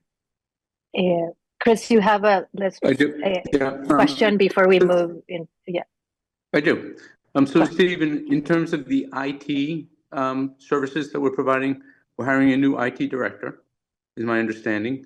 Is there an offset for the contract that we had last year to provide services? I thought we had a contract to kind of take or at least provide some of the services that we had dispensed with when we didn't have the IT director. Yeah. So has there been an offset there? Yeah, so Chris, I would just point you to the instructional technology services is a negative 0.18. So it's a flat funded essentially. So Okay. we weren't looking to increase it, but being able to make adjustments to the budget itself so that we could get some expertise in here to help us make sure that we have a good IT infrastructure. And then just two more clarifying questions. What is the difference between Director of Facilities and Director of Buildings and Grounds that are on page 40? That's the same position. I'm sorry. Oh, it is. Okay, so It might not be, Stephen, because we have a director of buildings and grounds at U32, and we have a director of facilities that's a district-wide position. That's true. Thank you. okay, so is that a district position or a So school director position? of facilities is district-wide, Yeah. and that's Chris O'Brien. Yeah. Director of buildings and grounds is U32 based. Okay, and so okay. Finally, we have an assistant principal for special ed. And is that a dedicated assistant principal for special ed? We're looking at that being a district-wide position so that it supports the work of special education across the district. So it's not just based, it's not primarily based at U32 as it is right now. And is that change is that anticipated change going into effect this year or next year? Next year. It's the way it's laid out is that special education is a part of the centralized budget, and so it's a part of that special education numbers. Okay. And thank you very much. Thank you. Amelia, do you have a question before we move on? I do. Go ahead. I just wanted to share a couple points and ask one question. So I did want to reiterate what I said initially about the construction of this budget. I really appreciate the thoughtfulness of the administration. I think they really did a wonderful job of making it equitable and really building it from the ground up. I did call it the epitome of resiliency, which might have been slightly effusive and a little tone deaf just because I didn't articulate at the time the complexity of the challenges and of not only doing the work, but just the energy and how it can be taxing to consider what FTE to reduce. It's never easy. So I just wanted to kind of properly honor that. And I do have some concerns. I feel like Arlen's letter was poignant. And I believe her input is incredibly valuable as we navigate the road ahead. And especially appreciating the snapshot she gave about all that it entails as a technology integrationist. Particularly what stood out was her emphasis on teaching the kids how to distinguish fact from fiction. And what came up for me was because earlier we worked on creating a new educational philosophy policy, specifically to sort of bring some extra safeguards for the kids, given the climate that we're in, to kind of protect their educational material, essentially. And so I'm wondering, keeping in mind, it's not our job to micromanage, and I think it's our responsibility to kind of protect the quality. And so I think that very well what might be decided is that, just sort of what's been crafted right now, with the reduced FTE. And I'm wondering if there is any wiggle room within the restructuring of the budget, what the administration could consider,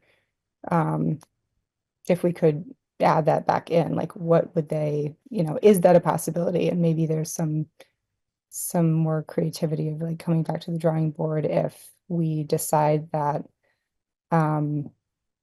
keeping that position kind of stronger with the skilled staff that we already have, if we're facing losing some of that staff because of the reduction in FTE, what we might want to prioritize as kind of things get grayer, between fact and fiction with AI and deep fakes and kids trying to navigate the world online and information online.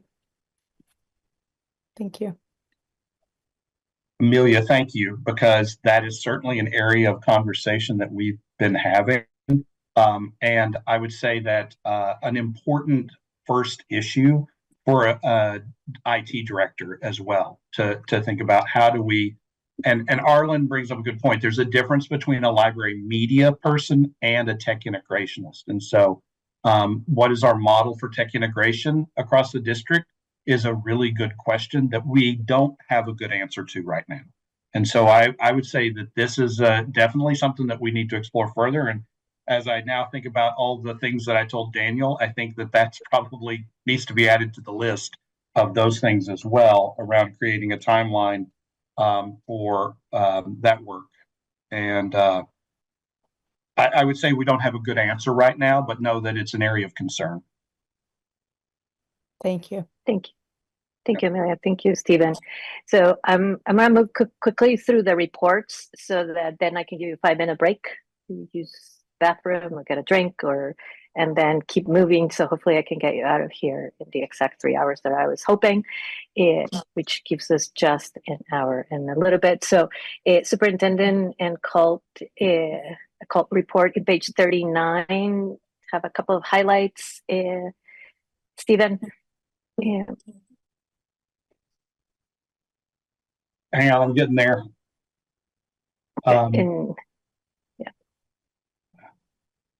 Yes. So I would just first highlight that our finance department has been really busy. And so making sure that open enrollment was taken care of was a big part of the last bit. And just a shout out to that crew, Holly, and to Heidi and a lot of Holly getting out and making sure open enrollment was done. And then our work on curriculum instruction and assessment. It just is ongoing work. I also need to inform you that Jody is going to be available soon. I just got a text from her, just so you know that is available. Great. I saw her coming in, and I'll put her right on report from Central Vermont Career Center. Do you want to move into Romney Wellbeing? Yep. So we were going to highlight 3 quick things from a couple of the elementary schools. And so Caroline, I think I saw you out there. I hope she's still here. Just to highlight. I am still here. Yeah. What am I highlighting? Sorry, No, that's okay. Just the work that you've been doing through Humanity and Justice that you put in your principal's report. Oh, yeah. So what I put in there was a discussion that we had at staff meeting, and just asking the question of what are we doing or what have we done in the last month to move forward the work of Humanity and Justice. And so in the principal's report, it just has a snapshot of the things that teachers shared.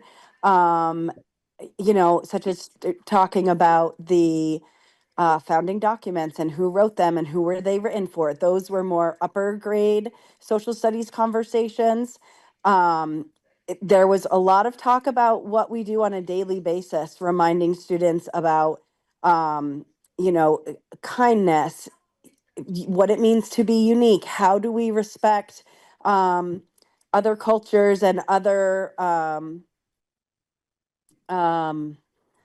lessons in in the moment as things come up, and how we just have conversations with kids that move them forward through their life experiences, the experiences that they're seeing in their classes in literature and social studies. And yeah, it was really a great discussion. And then one thing that I don't think I put in the report, but we also talked about, like the other schools as well, having the humanity and justice coalition at our school-based level and what that would look like. And then Shelley and I did meet to talk about that more in depth. I also talked with Stephen about it in depth. And so that will be probably highlighted in January in that report. Great. Thank you, Caroline. And then we're going to highlight U32's curriculum instruction assessment work. And so I was going to let Becca give you a quick little what they're doing in their departments. So I think part of our work this year has been really to hone in on how we promote equitable outcomes through rigorous, relevant, inclusive curriculum. And in particular, one of the things that came up in the department facilitators work is that that while we have sort of these pathways through content area proficiencies, we do not yet have a link between those and our transferable skills, which are the things that we know really sort of bring learning to life and allow students to be those contributors and creators in their local and global communities. And so knowing that in sort of the context, we are starting to work on really defining tasks that are rigorous, relevant, and interesting. And a lot of this already exists in the work that teachers are doing, but we're just working on lifting that up, making sure we understand how students are aligning those transferable skills, and then looking for opportunities where we can showcase, display, and maybe even sort of inch out into the community some of that learning that's happening in classrooms.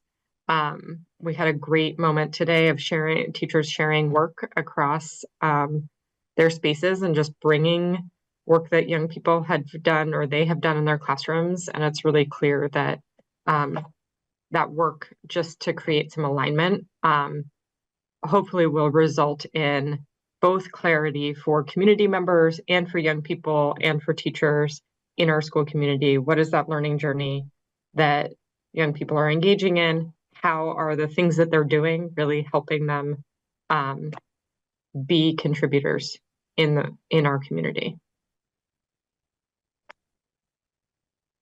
Thank you, Becca. Thank you.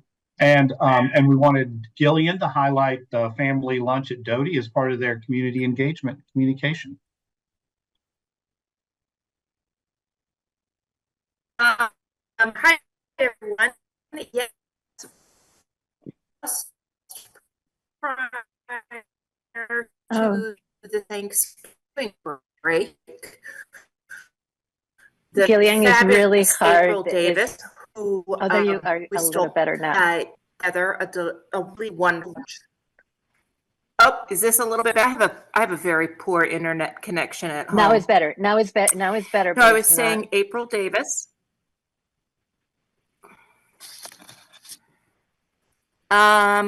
I'm trying to get as close as I can, but perhaps we might have to do this on a week when I'm there in person. Okay. That sounds good. All right. We'll try again another time. Thank you. Thank you, Stephen, and thank you to all the principals and to all the staff for the call report at central office. You guys do a lot of work. We're gonna move now into the student report, Lei, and then you're on deck, Jody. Okay. Alrighty. Sorry. Hi. So tonight's student report is a little bit more brief than normal, but yeah.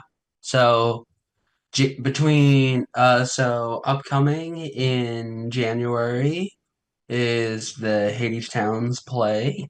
And that will be the weekend of January 23rd to 25th, and the weekend of January 30th to February 1st. Today was the due date for all Central Vermont Career Center applications for first round. So, there's also a cancer pathways essay writing competition that is occurring at this time. For parents, don't forget to order a yearbook for this year. And there is a note that from now to December 31st, yearbooks will be at $35, and starting January 1st, they'll be at $40. Vacation is coming up between the 21st of December and the 1st of January.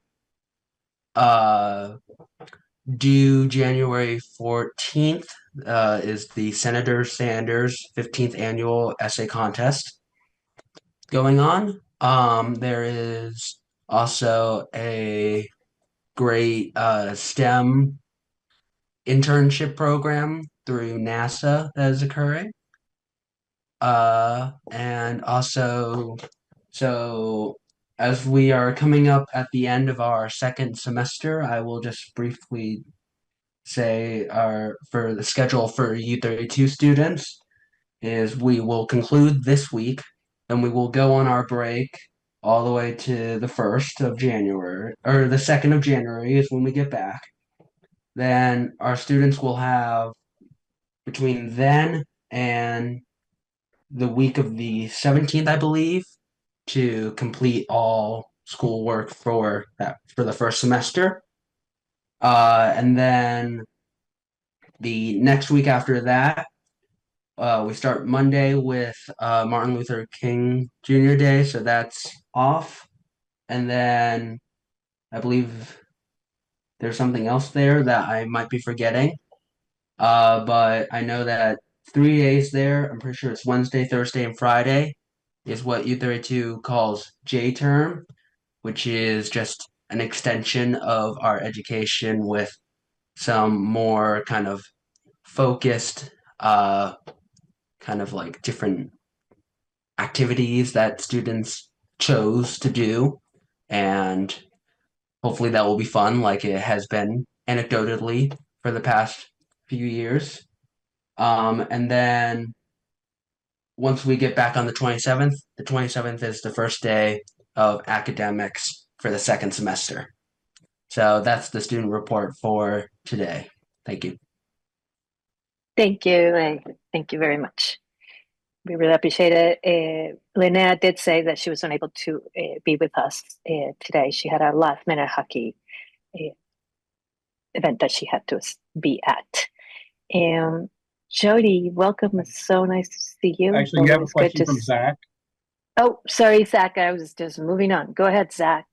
Well, a question on my favorite the musical. I know that we've talked a bunch in the configuration work about the potential for at some point combining high schools. Given that we are sort of in the middle of a sort of a new combined venture with Montpelier, how is that going? And sort of, are there any lessons about what it takes, what works, what's been stressful about having this kind of combined project? All right, so that's a great question. At this time, I do not have that information, but I definitely can get that from the theater program. And on January 8th, I can bring that information to you and the rest of the board. Awesome. Thank you. Okay, any other questions? Okay, all right. Jody, welcome. Thank you. Stephen, do you need me to share my screen or do you have the presentation? I'll need you to share, please. Okay. You need to let me share. Yeah, I thought. I just made you a co-host, Jody. I made you a Awesome. co-host. Go Thank ahead. you so much.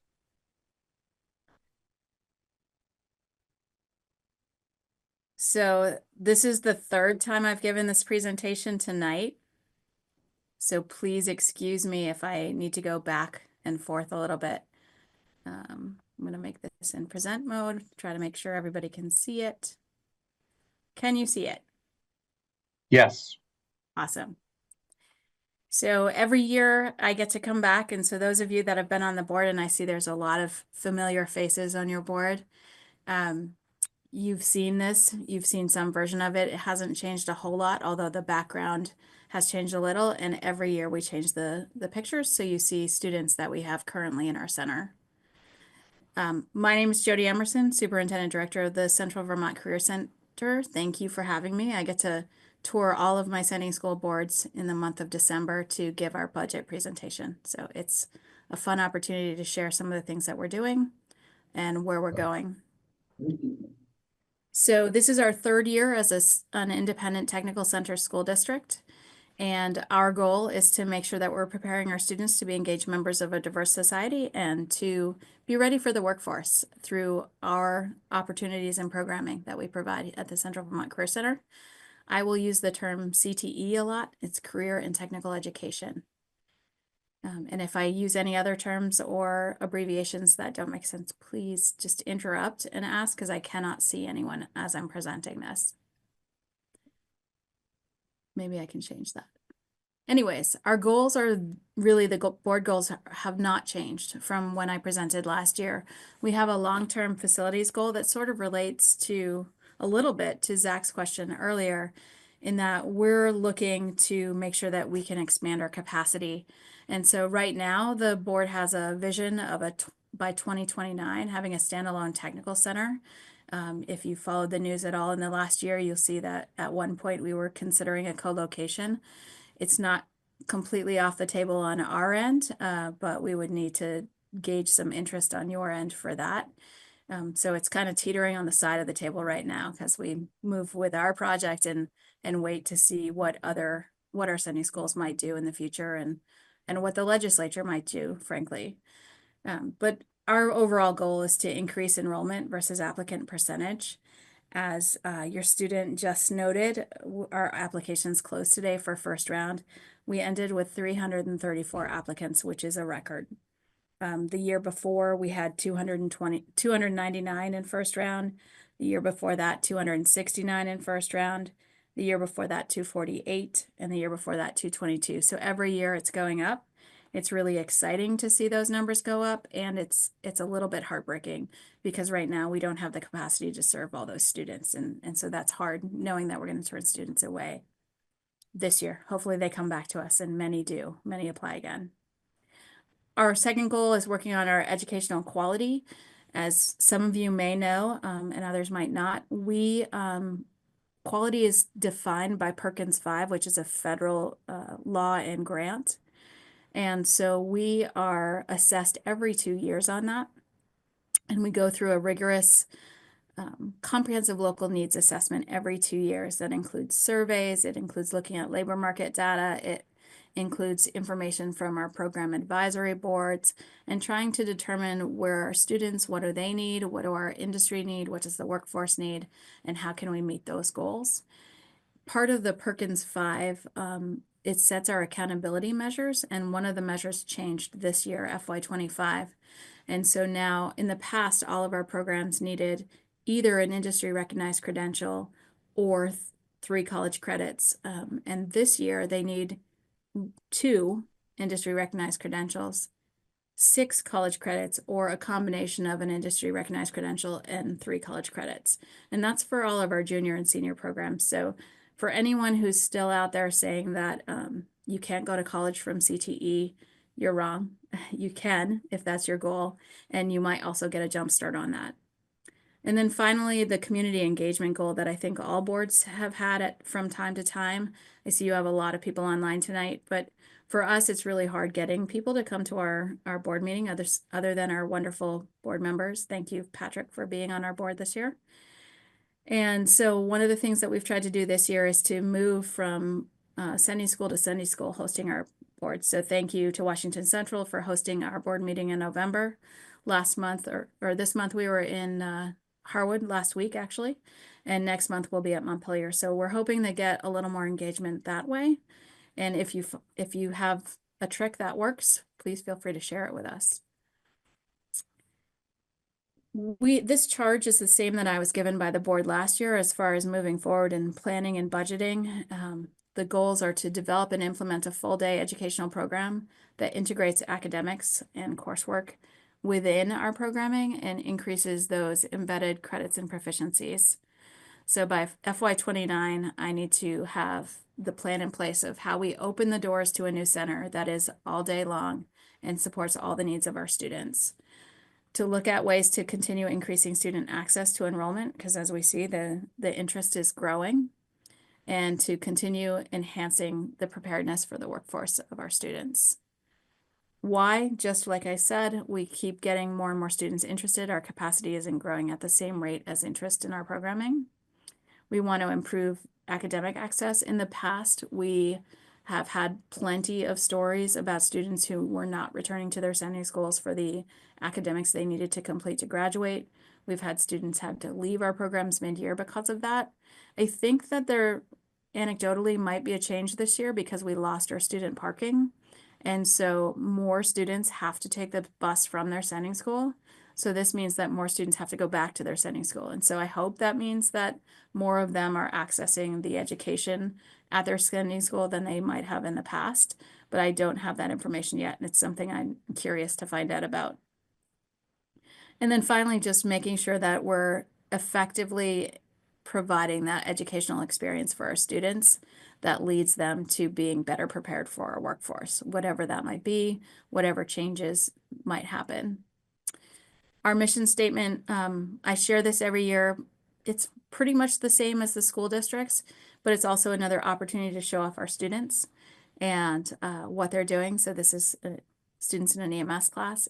All the students in this presentation are current students. So you might see someone you recognize. Just like every other school district out there, we are ongoing looking at our budget all the time, trying to figure out what are our needs for the next year, what other resources might be available.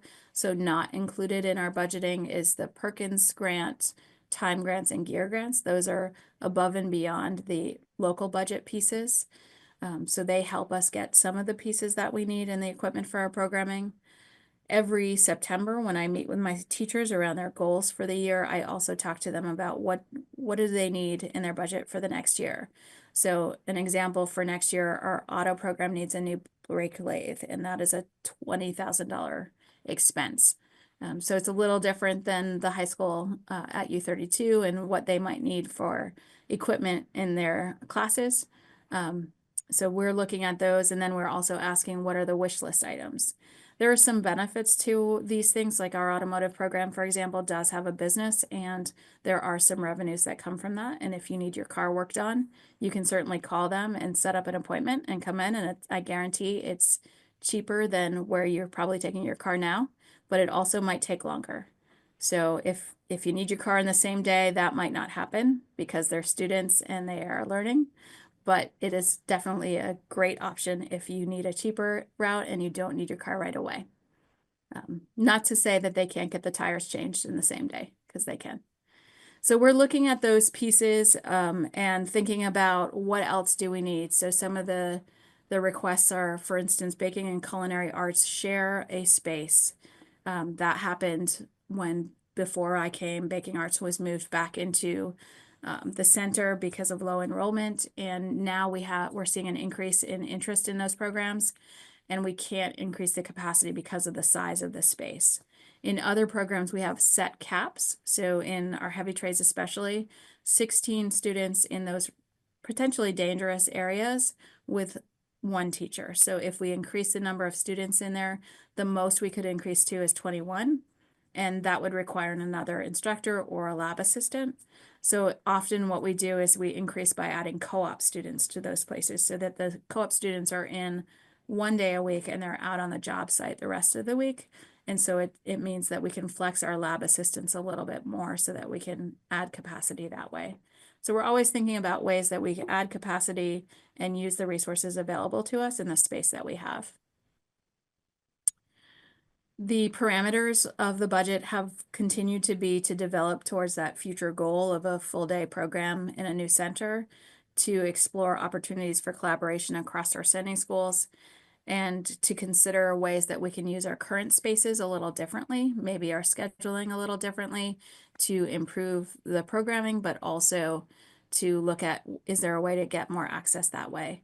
One of the things that we did recently was we moved all of our health sciences programs into the same hallway on the same side, and they've been able to collaborate a lot more, and it's been a wonderful thing to see that we have that health sciences wing, I call it. So those are the things that we're thinking about as we move forward. The board did ask us, we came to them with a level services budget in November of 9%, and they asked us to come back with a couple of increases over that.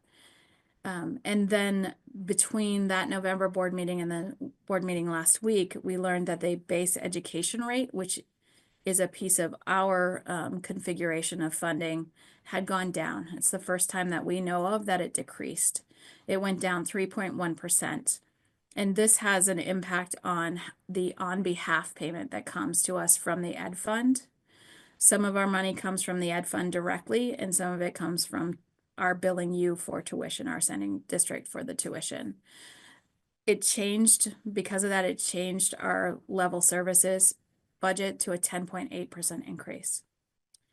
So we went to the board with 10.8%, 12%, 13.3%, and they decided unanimously that we should move forward with presenting this 10.8%.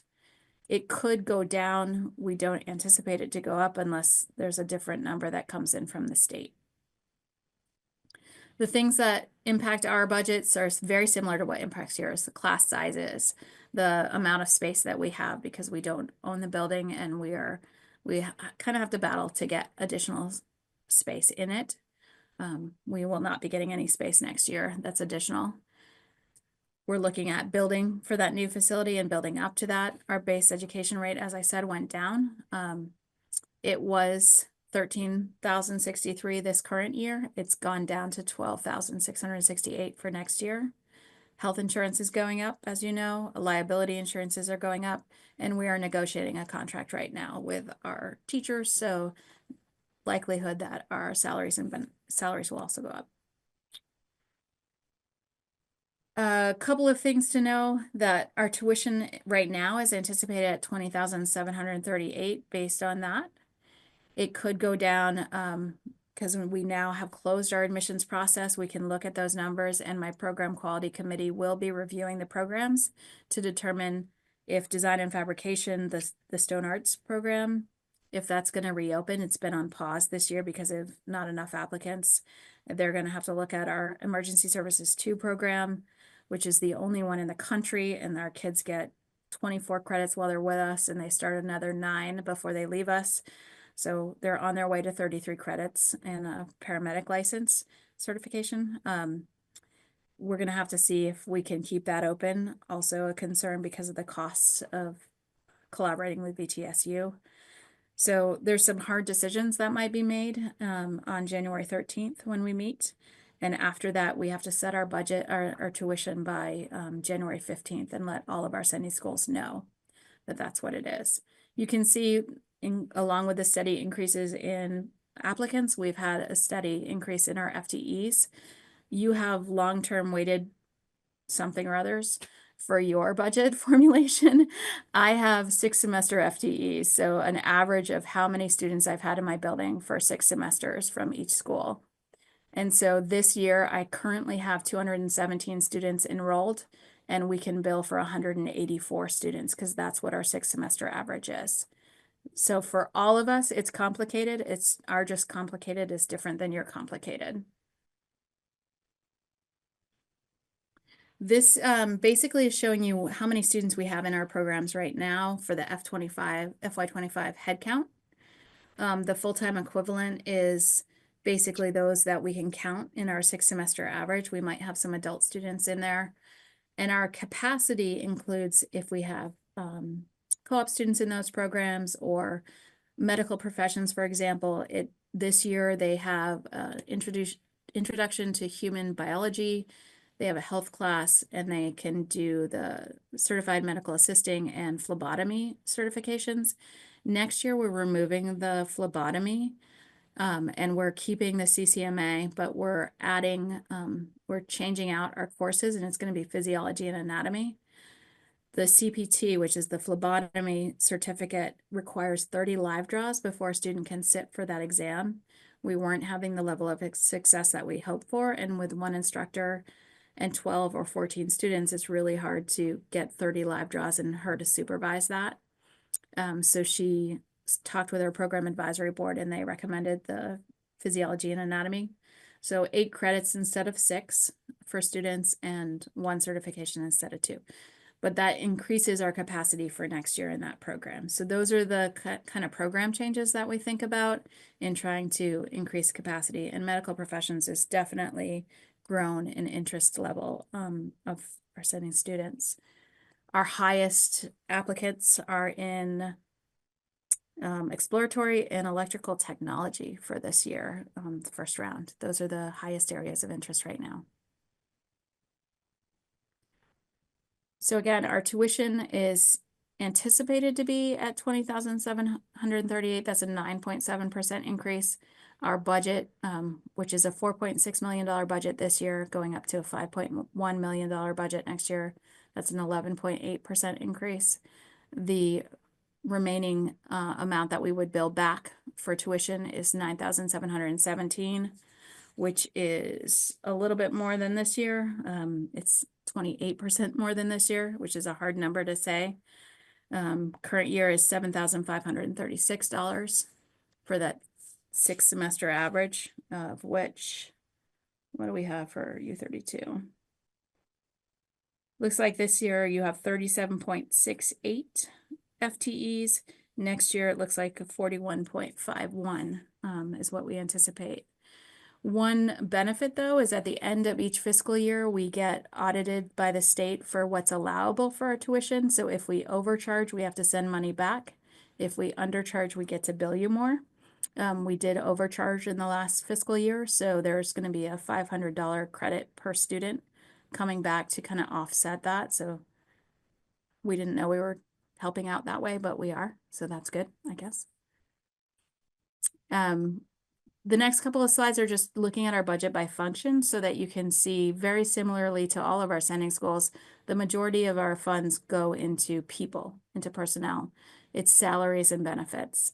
And so this is the spread around general instruction, curriculum development, administration, board, HR and fiscal services, technology, operations of the buildings, special education, that sort of piece. That we pay a facilities use fee to WCUUSD, so we can look at how much of that is for the people that are employed, like the facilities director, how much of that is for power and heat, for example.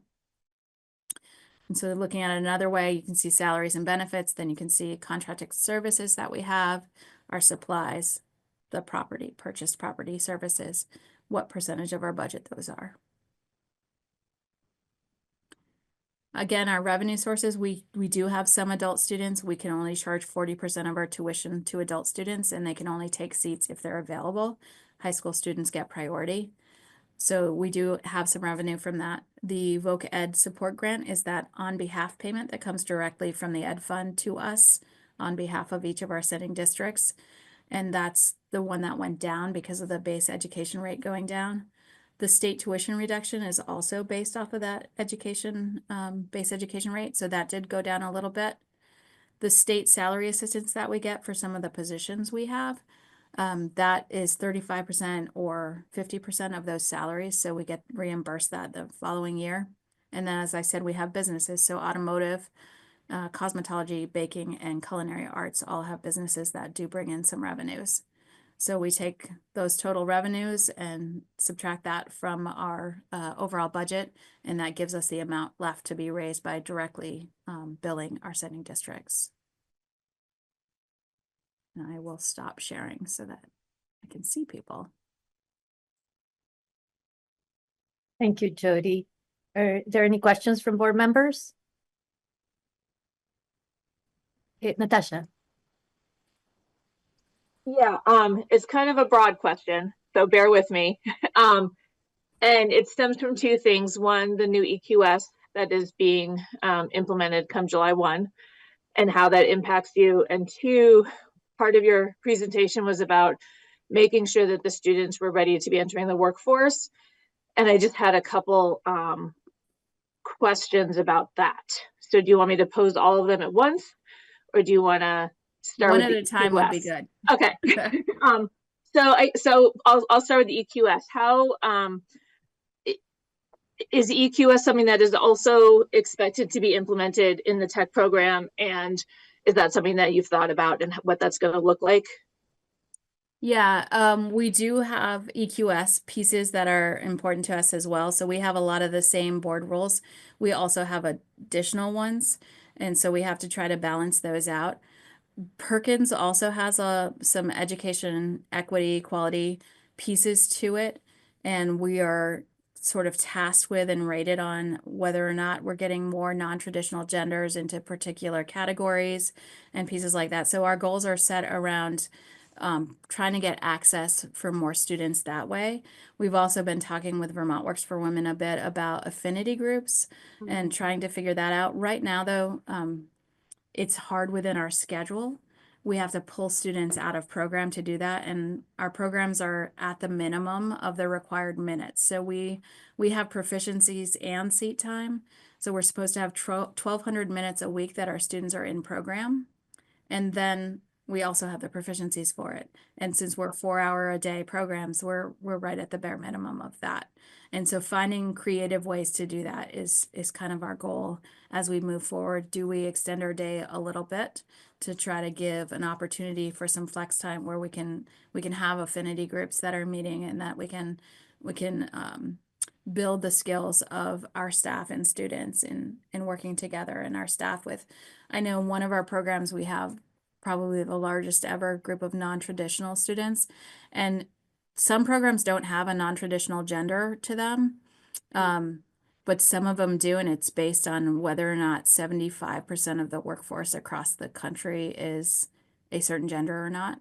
And so automotive, there's a non-traditional gender for that specifically. And then any students who identify as transgender or are in different categories other than male, female are automatically non-traditional for any program.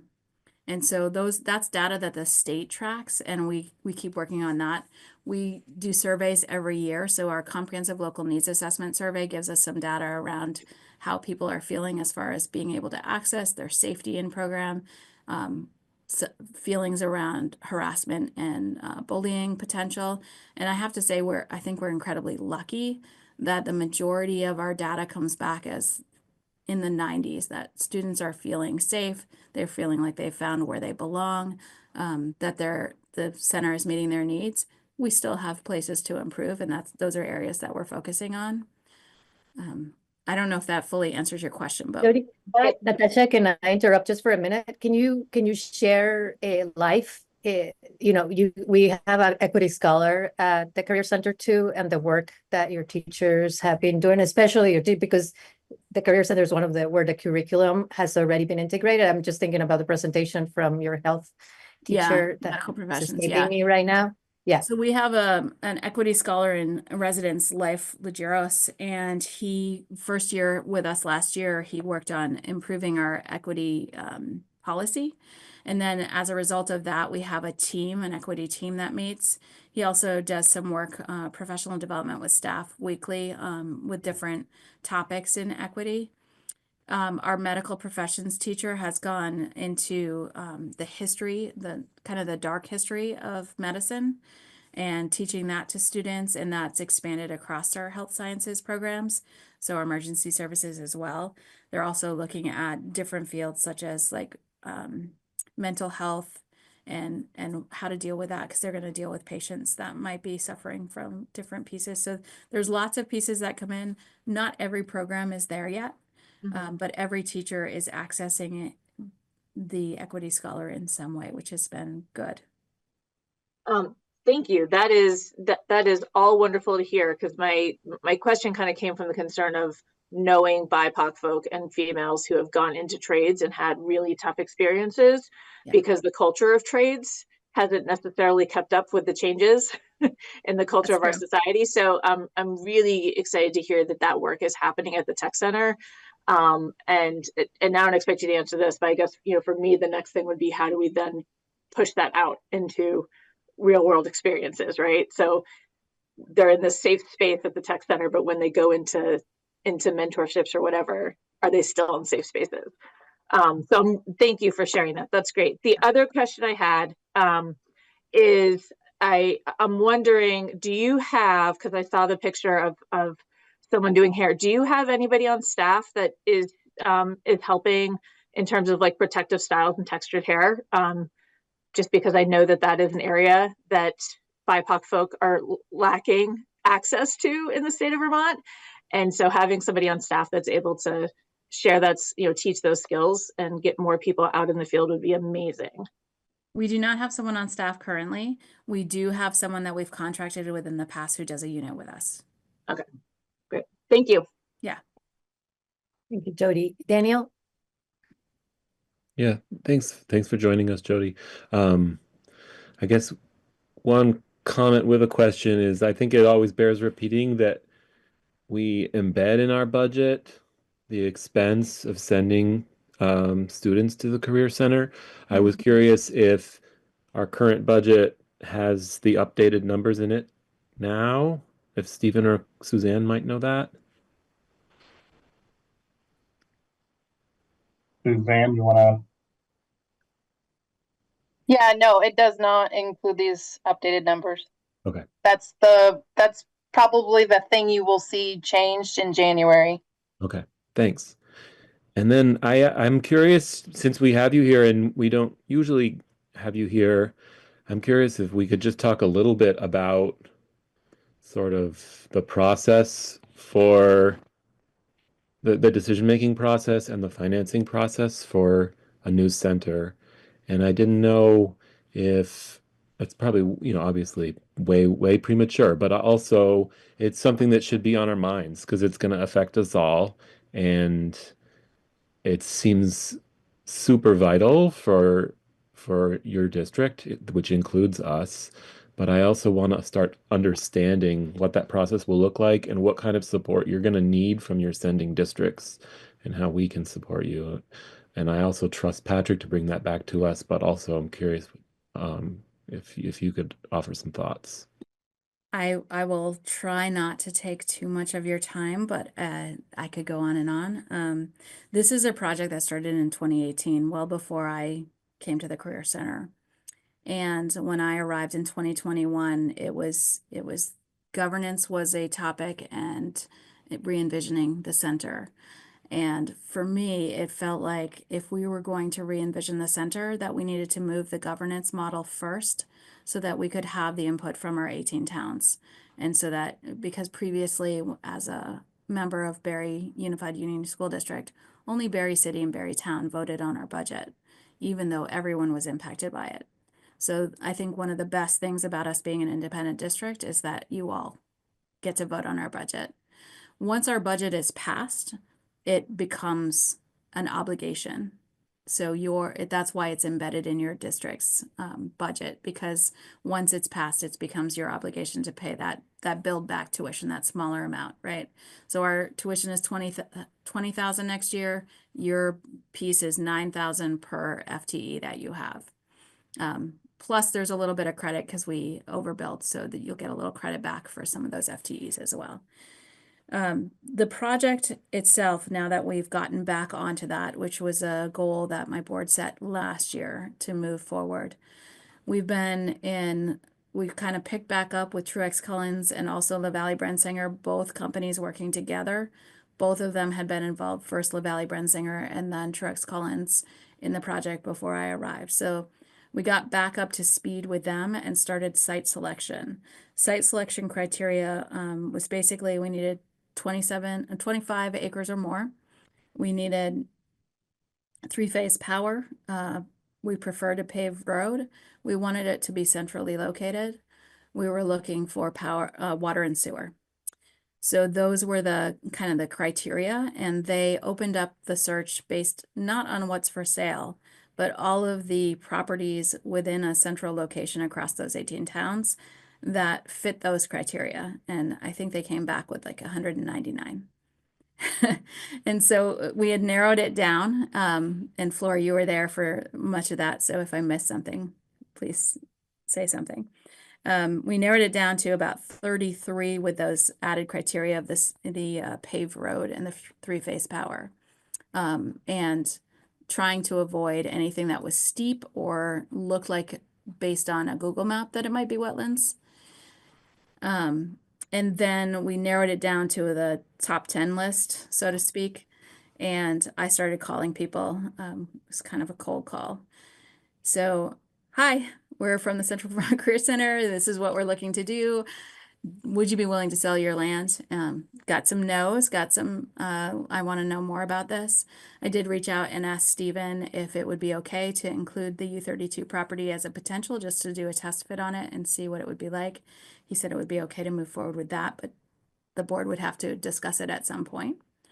So we did the test fit there, and we had a Berlin property initially that we were looking at. Unfortunately, that property is not viable and would not fit the size of building that we're looking for. So we continued, we went to our B list of, there was probably another 15 properties on there that I began calling, and Terry Steele, who's actually a Washington Central at-large representative on our board, and I got to tour we took some hikes. It was fun. We have found a property that would work, that meets most of our criteria. And the board has decided to move forward with an agreement on that, which would give us some options to opt out of if things change, but would hold that property pending a bond vote. We cannot purchase property or really move forward a whole lot without that bond vote that gives us permission to do that. What we will do is some due diligence on that site once that agreement is signed, and we will do some more work on designing the building so that we know exactly how much money to ask for when we go out to bond. So those are the next steps. There's a potential for the bond vote to happen in November of 2025. There's also a potential that we might move it back to March 26. The 2025 date is really a good looking date from my perspective, because it's the only thing that would be on the ballot. So we would get some very clear information from our 18 towns. The only people going out would be either in support or against it. And that would give us a lot of great information. However, we know there's a lot that's going to happen potentially in the legislature this year and next. And so that's why we're building in some opt-outs on this agreement to make sure that we're able to consider all the options and potentials. I think there's a high likelihood that there's going to be a recommendation that CTE is consolidated into either 1 or 3 districts across the state. So that has some implications on whether we're able to move forward before that happens, or if we don't because it doesn't make sense to. So there's plenty of things that can change at the same time based on the rate at which students are wanting to get in and the rate at which we're unfortunately having to turn kids away. We can't stop our process right now. So we need to keep moving forward. We would still entertain a conversation with Washington Central, especially if Washington Central might become a regional high school site. If Montpelier is thinking about joining with Washington Central, I know Twinfield and Cabot expressed some interest, the Twinfield board especially.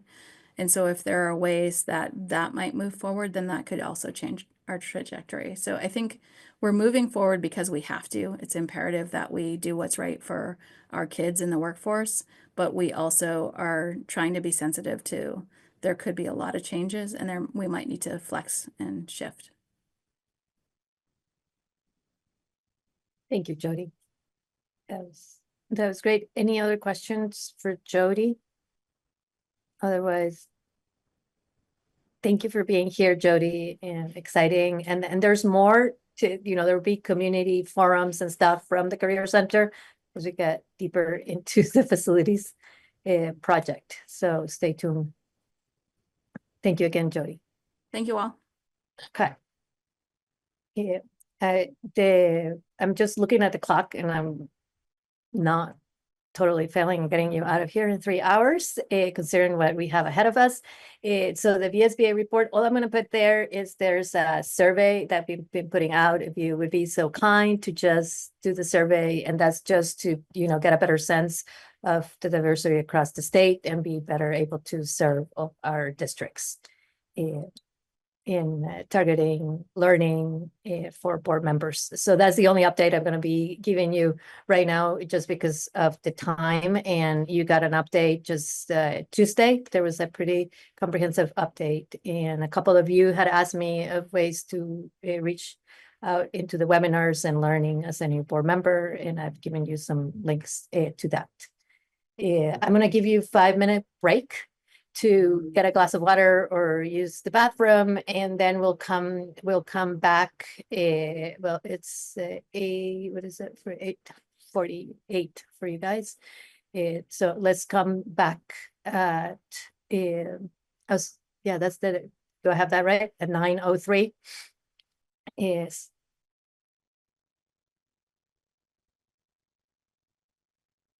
I'm gonna wait for Stephen and then we'll get started. I'm sorry, that was my fault too. I just supposed to say 8:53.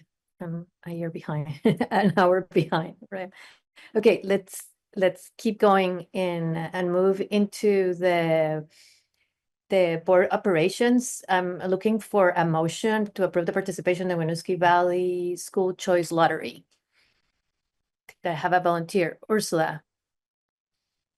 I move that our district participate in the Winooski Valley School Choice Lottery. Okay, thank you. Second. Moved by Ursula, second by, sorry, Zach, or Daniel, Zach, okay. Any discussion? Okay, all those in favor, please signify by saying aye. Aye. Aye. Any opposed? Any abstentions? Hearing none, the motion carries.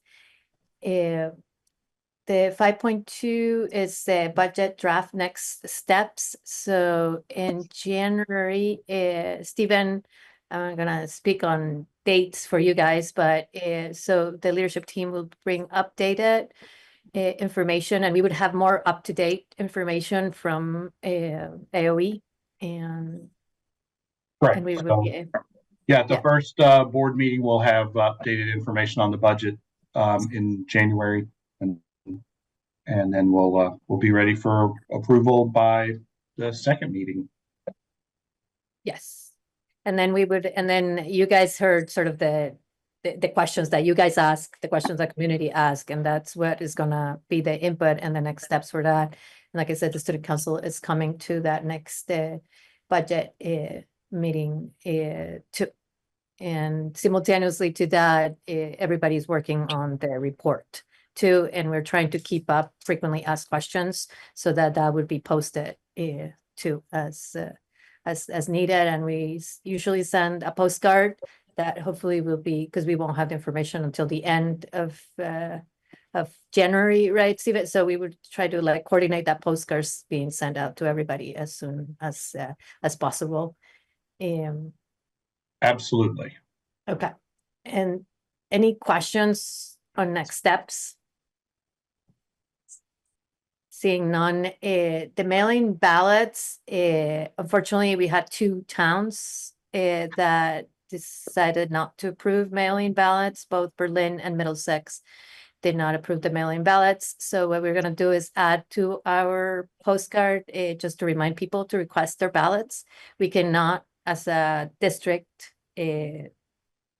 decide. The towns themselves. So like Cal has decided to do both the school district and the town. If they still wanted to move ahead with that, they can. But as a district, we need all of the towns to agree in order for us to mail in the ballots.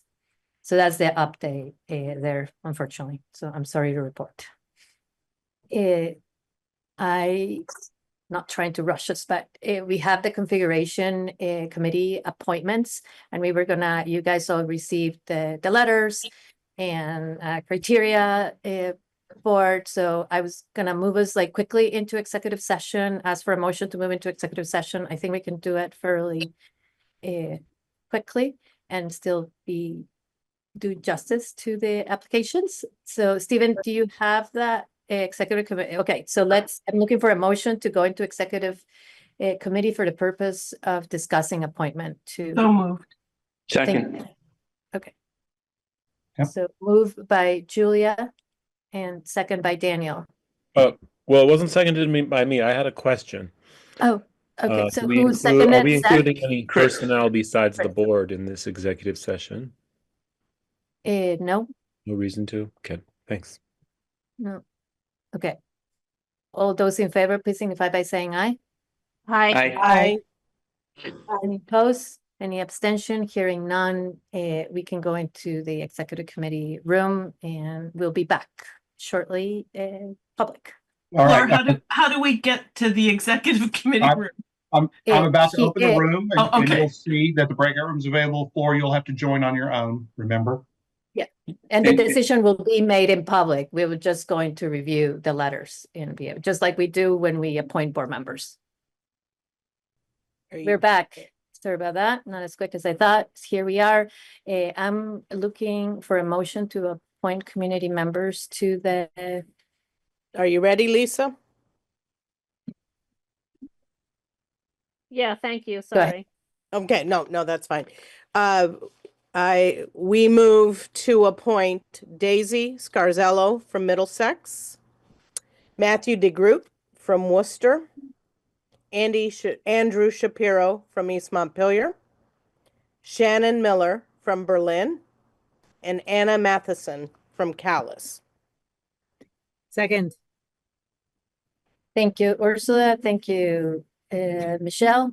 Oh, sorry, Ursula. Sorry. Thank you, Diane. I'm like, thank you, Diane, for the motion, and second by Michelle. All those in favor, please signify by saying aye.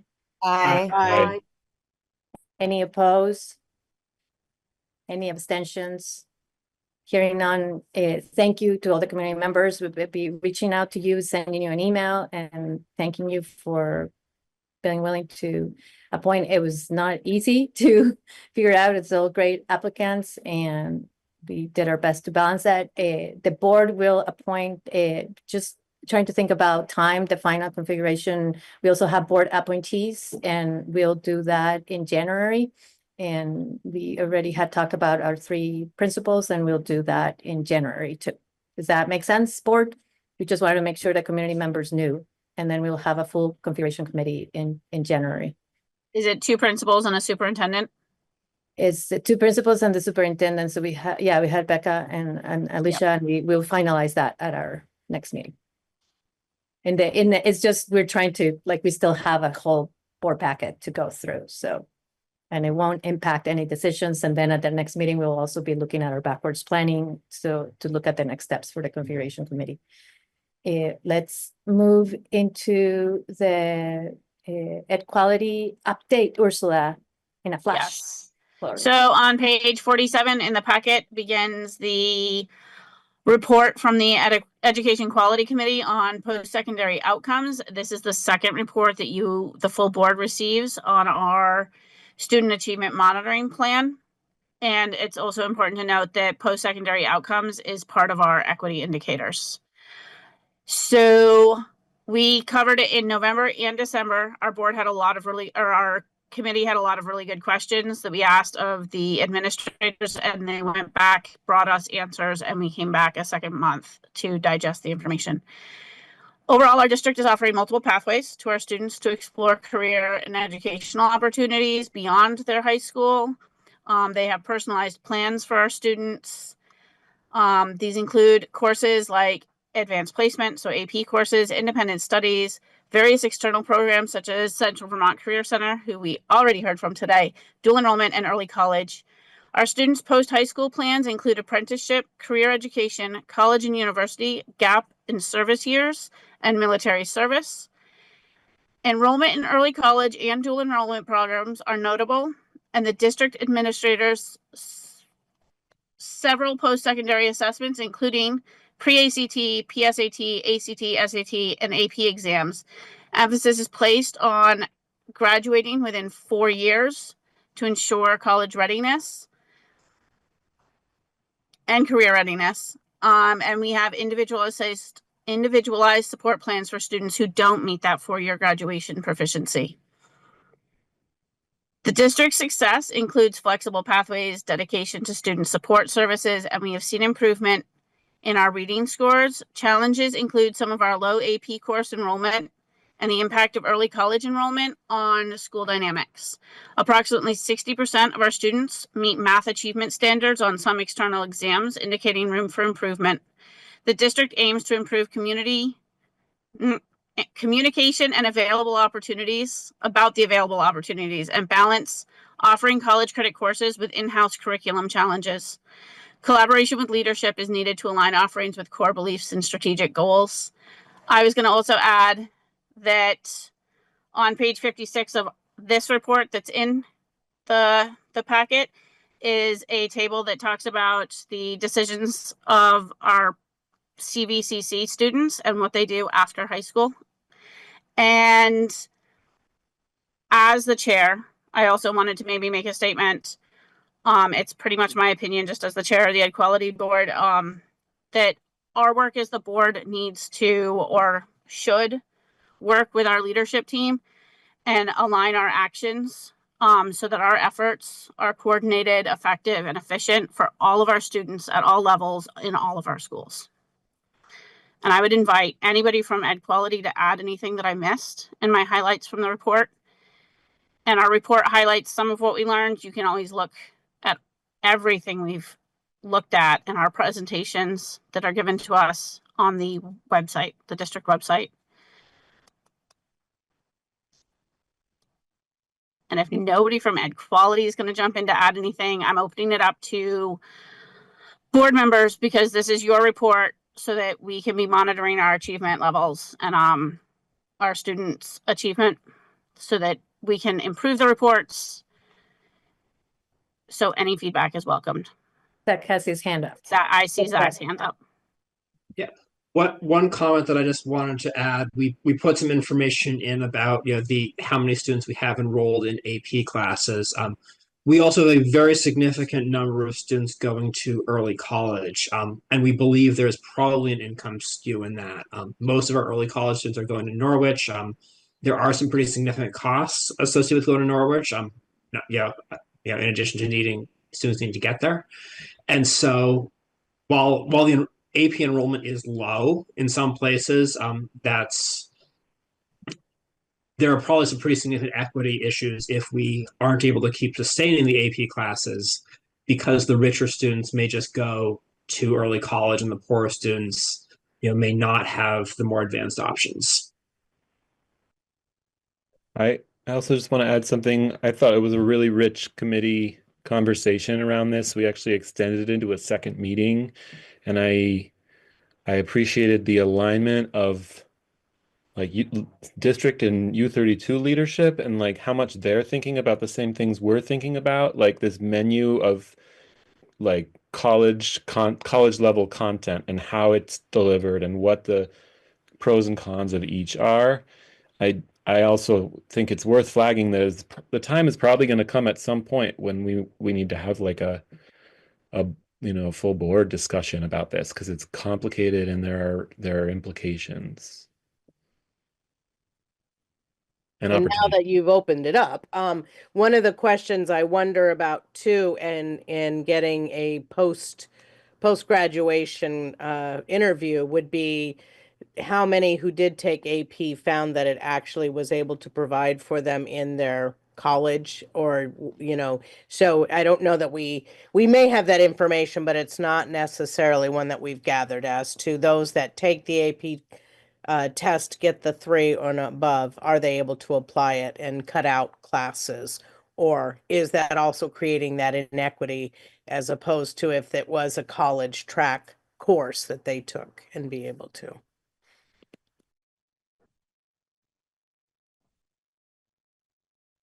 Thank you, Diane. Any other questions for Ursula to bring? I think it relates to this conversation. Well, that it was sort of like tangentially related in some other conversation, but essentially, I think Stephen was saying, like, the question of how do we sort of increase or diversify the demographics of kids who take AP courses is one of the goals anyway. And so it seems to be like maybe full circle and naturally kind of related to that question of if more students are advancing out, how do we like bring the others in that wouldn't naturally flow in? Like, how do we support them to take the initiative or like feel that they are competent to do that?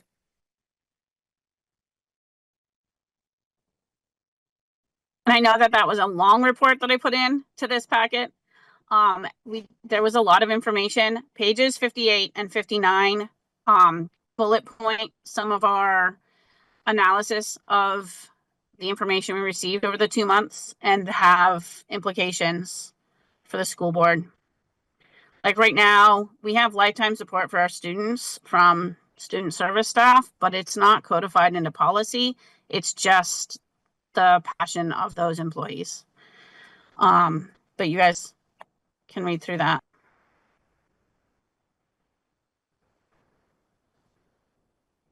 Thank you, Ursula, and thank you for coordinating you. all that work.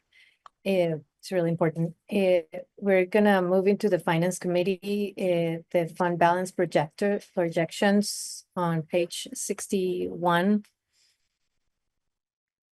Or I think that Hey, Chris Flor? is trying to unmute. Yeah. Yeah. Yeah, I just a follow-up question for Ursula. When you say lifetime support from student service staff is not codified into policy, can you describe what lifetime support means in practice? Sure. You waited till Lisa LaPlante had left.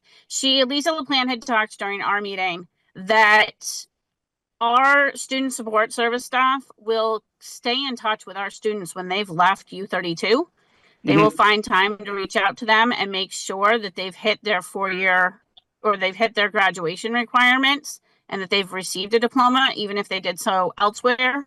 I believe they gave an example as well as a student who had not, but had attended different schools and had even attended community colleges, taking courses that would have given them graduation proficiencies and were able to get them their high school diploma. Okay, so should we invite Lisa LaPlante to one of our policy committee meetings and see what the parameters of a potential policy might be that she would advise on?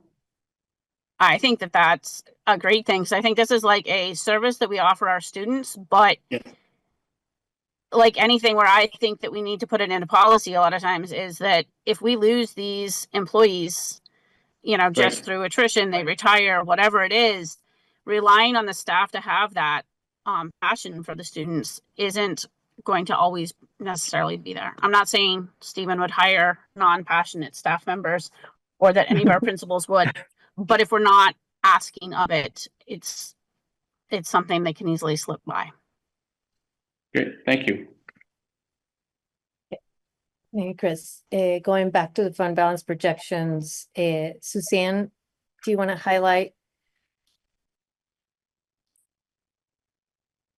Are there any questions for Suzanne or do?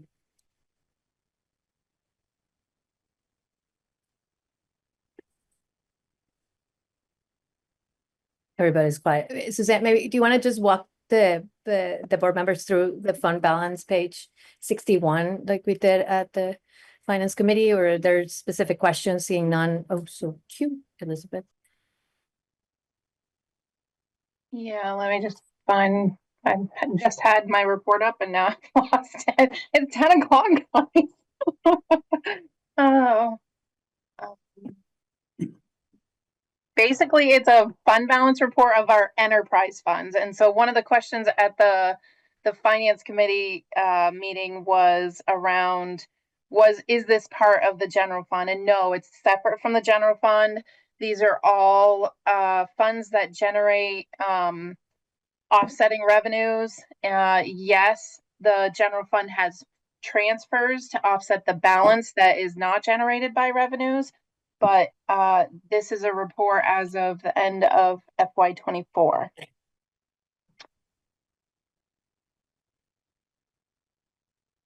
And it can't be used for anything other than the areas in which it is designated. Yeah, listed above.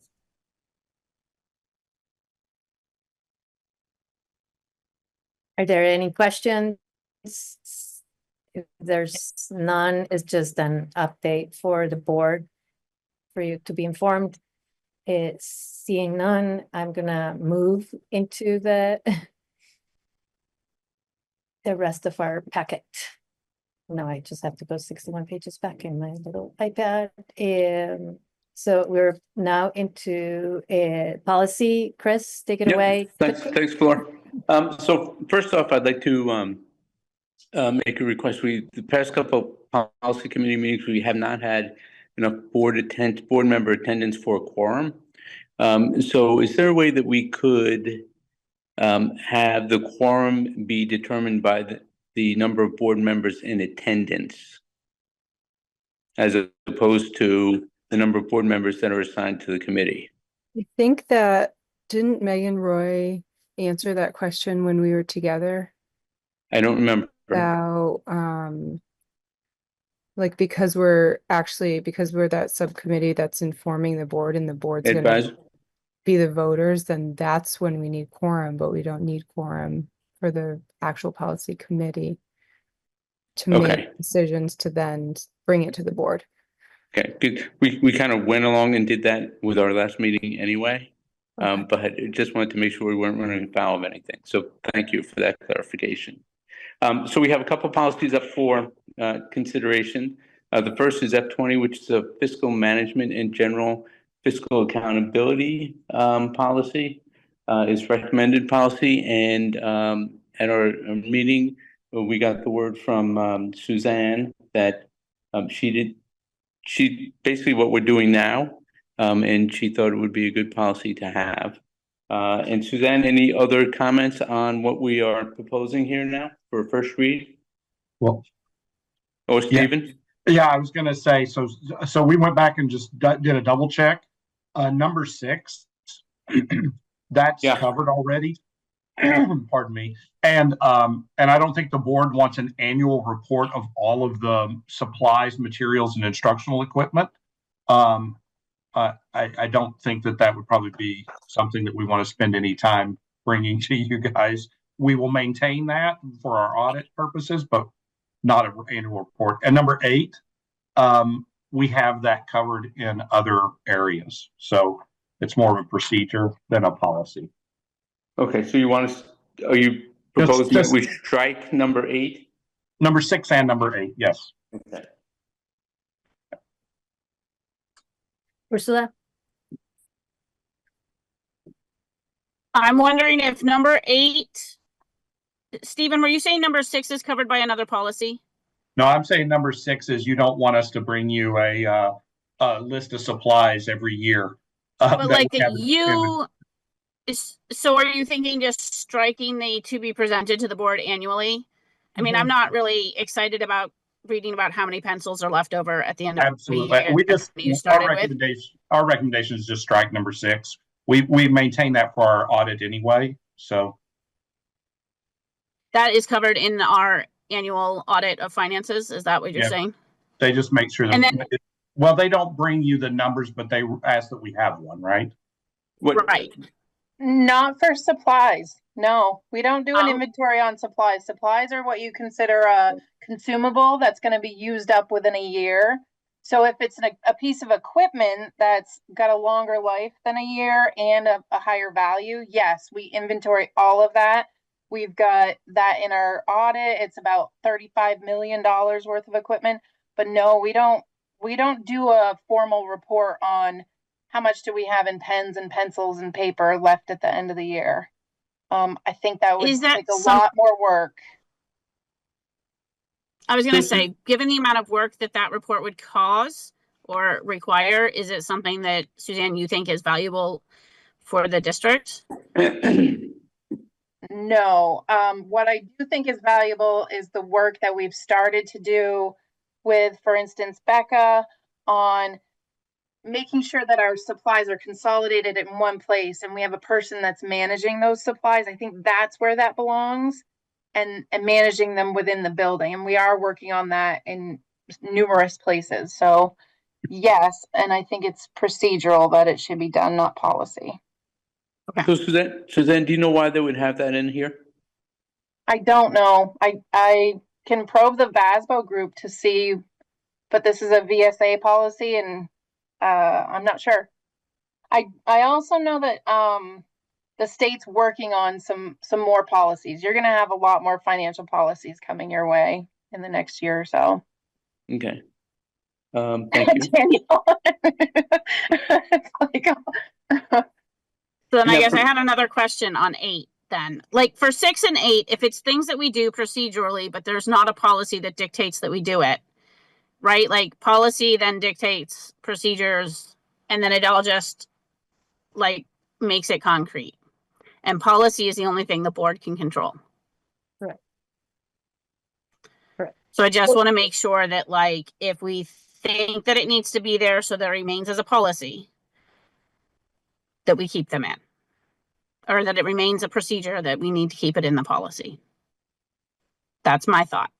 But the policy committee can do what they want with that thought. Right. So Stephen, did you say this was captured somewhere else, number 8, or why were you thinking to strike it? Suzanne, you were the one who asked to strike that one. it didn't seem to me to be a place to talk about it. It felt more procedural than policy on that one too. We do have procedures on fees and penalties and fines and things like that, primarily at the high school. But so to Ursula's point is that it's fine to have the procedure, but if you don't have a policy upon which the procedure is based, the procedure could go away and the board might not know it. So having this as a policy, you still have control over the procedure, but the policy ensures that it gets done. yeah, if the board sees that as important, sure, we would definitely make sure that sticks around. And yeah, if you want to put it in your policy, absolutely. It was something I was suggesting taking out, that's all. Okay, so Suzanne, is it accurate that the principal at school level is responsible for overseeing the student accounts, or is that more centralized? It depends on what it is. So if it's an IT thing, that would be centralized. Okay. If it's library, that's a library thing, and that's at the school level. But I wouldn't say it's the principal necessarily. Okay, so should we put in language that says unless it is a centralized function, so that it has that distinction? Or designee. How about just principal or designee, so that they can designate who does that? So those are two separate things. I think you're right on the designee, because we have that in a number of other policies. But whether we should distinguish between accounts that are taken care of in the central location versus the school-based. I mean, I think that's specifically saying at the school level. It's not referencing the centralized service level at all. Right, I agree. Yeah. So, but it says all student accounts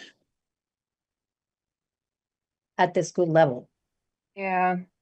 Well, it says at the school level, that's where the supervision will take place. Okay. It's not only I saying have a that. suggestion, Chris, Yeah. with the input that the board has given you. This is the first reading. So Yeah. bring this input back to the policy committee and come back to us with some ideas of how to rewrite, Okay. and then Great. we'll discuss Great. that. Okay. So next up is D4, which we're just asking for approval for, because I think it's been here before and there's no, Stephen, I think it thinks we're in compliance. There's no difference between what we already have and what was proposed. Is that accurate, Stephen? You're We're just muted, making, Stephen. yeah, Okay. we're just making sure we're updating the policy to more recent. These are those policies that were all adopted back when we just adopted in mass. And so we're just really reaffirming this one. And were there any changes to this one, or you guys looked at it and felt that it was fine going forward as it had been in the past? Fine as it had been in the past. Right. So could I have a motion to approve D4? I move to approve policy D4. Thank you, Dan. Second by Amelia? Yeah, okay. All those in favor, please signify by saying aye. Aye. Aye. Any opposed? Any abstentions? Hearing none, the motion carries. Okay, prevention of conflict. Yeah, this was a more lively discussion that we had. I would really like to hear from the board's perspective on the parameters here. I think one of the things that we had a long discussion about was the paragraph that says an employee will not solicit or accept any favor, gratuity, or anything of monetary value from such vendors, which exceeds $100 in the $100 value, which kind of indicated that you could accept it for under $100. And yes, I was taking the position I don't think we want anything like that. And no level of gratuity or monetary value being exchanged. But so this is I think we're time limited tonight, and so what I'd like to do is bring this back at our next go around with some more concrete suggestions.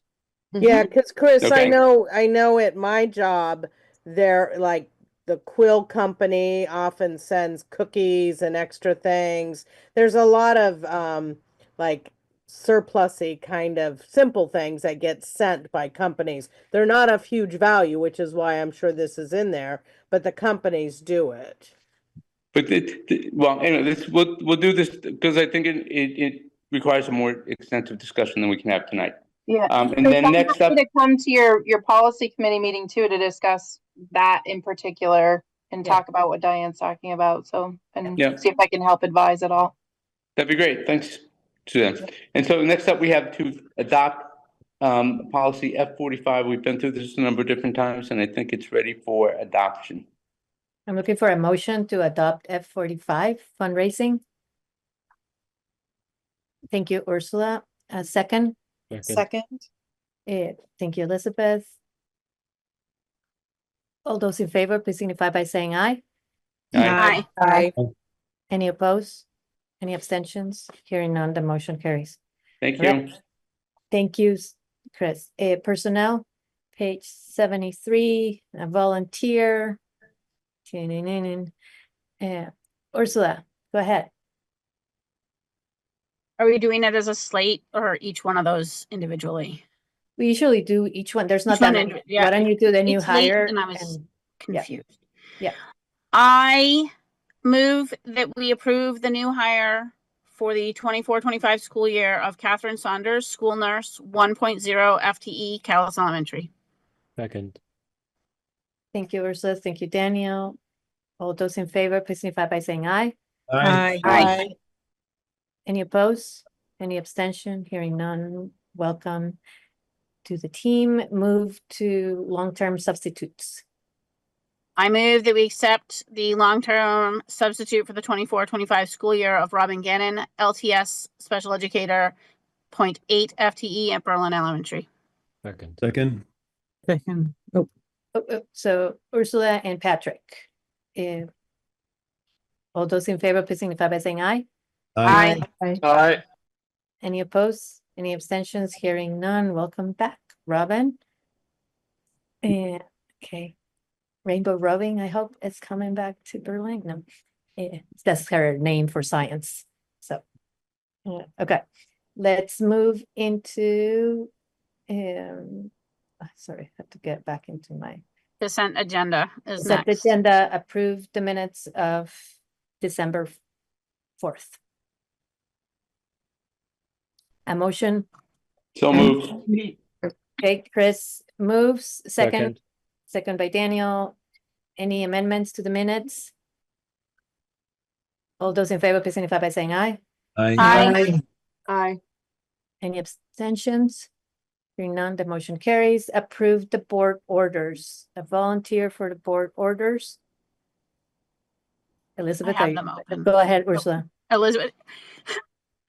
I keeping move that her. we approve the board orders in the total amount of $1,610,920.32. Thank you, Ursula. Second? Second.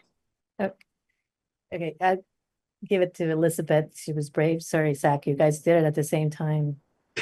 And I'm horribly offended. I had put her in the spot before, but all those in favor, please signify by saying aye. Aye. Aye. Any opposed? Any abstentions? Hearing none.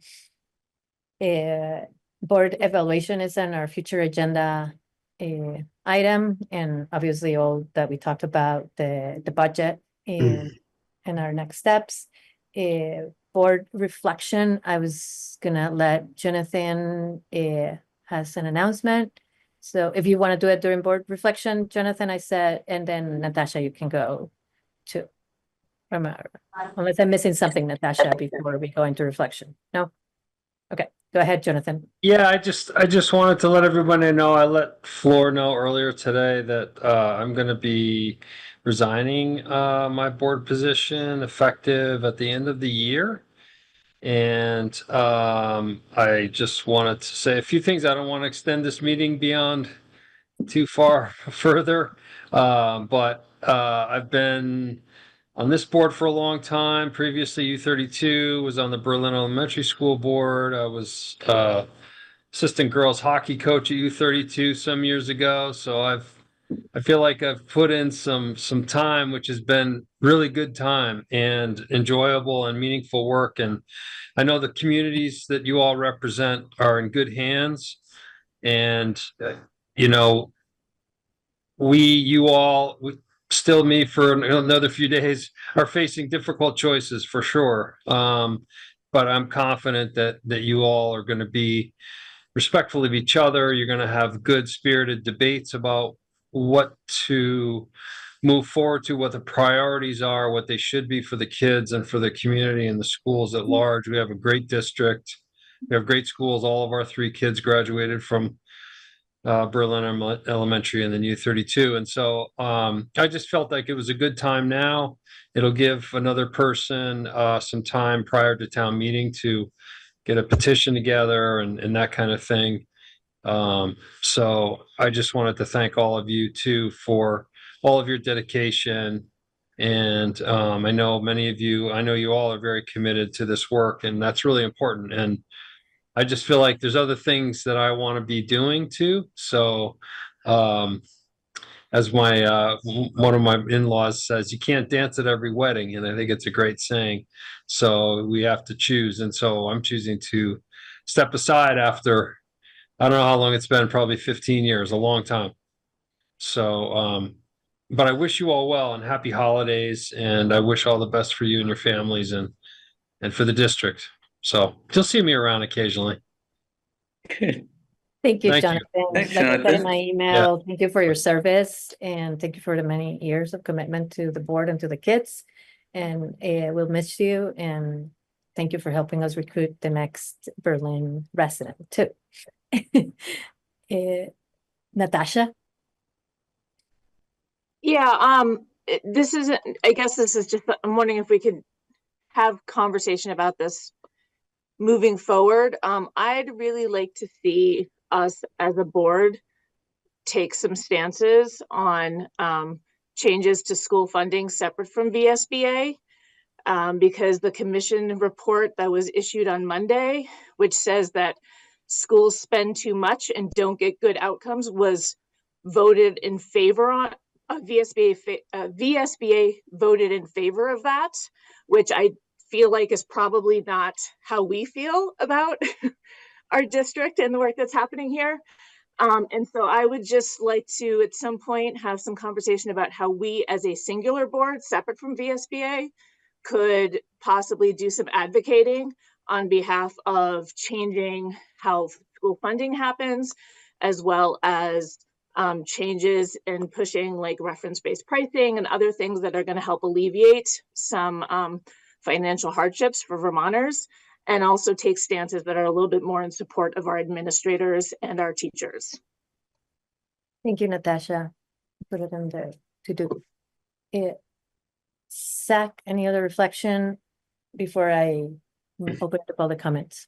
Yeah, I just wanted to relay a conversation that I had in the past week with a constituent.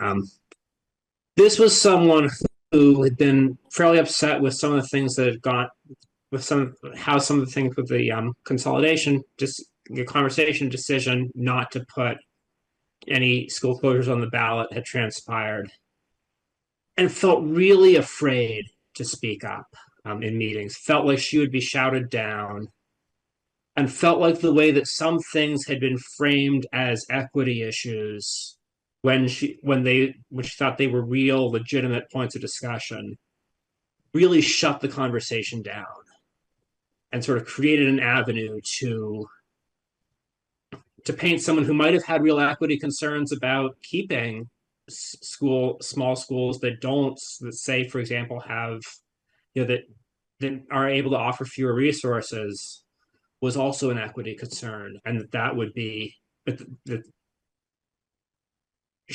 she was worried that in a progressive state, once something gets framed like that, it's really dangerous to speak up, frankly. And that really, I know that we've brought quite comments from people to people who've written who are afraid to speak up before, and I want to acknowledge that just doesn't have the same power as someone getting in front of us and speaking. And so I want us to acknowledge that that's out there, and that there are people who may contradict a lot of what we're hearing, but don't feel like they can say it. Thanks. Thank you, Zach. I'm gonna open it to public. So, Flor, I have a reflection here.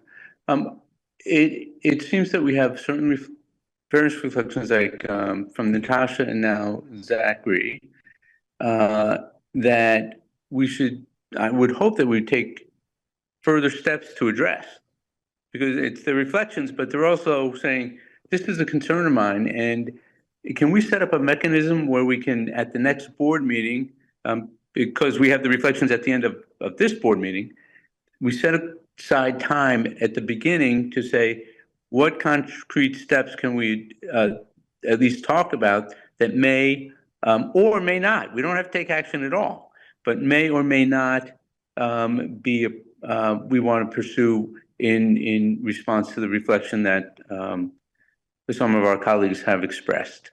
Otherwise, it just goes into the ether. Well, I thought Natasha had requested for us to talk. I put it as future agenda items, and I think that's what the board was saying, to put it as a future agenda item, that we wanted to do that. So that's what I put it there, as a future agenda items, advocating as a board in the state.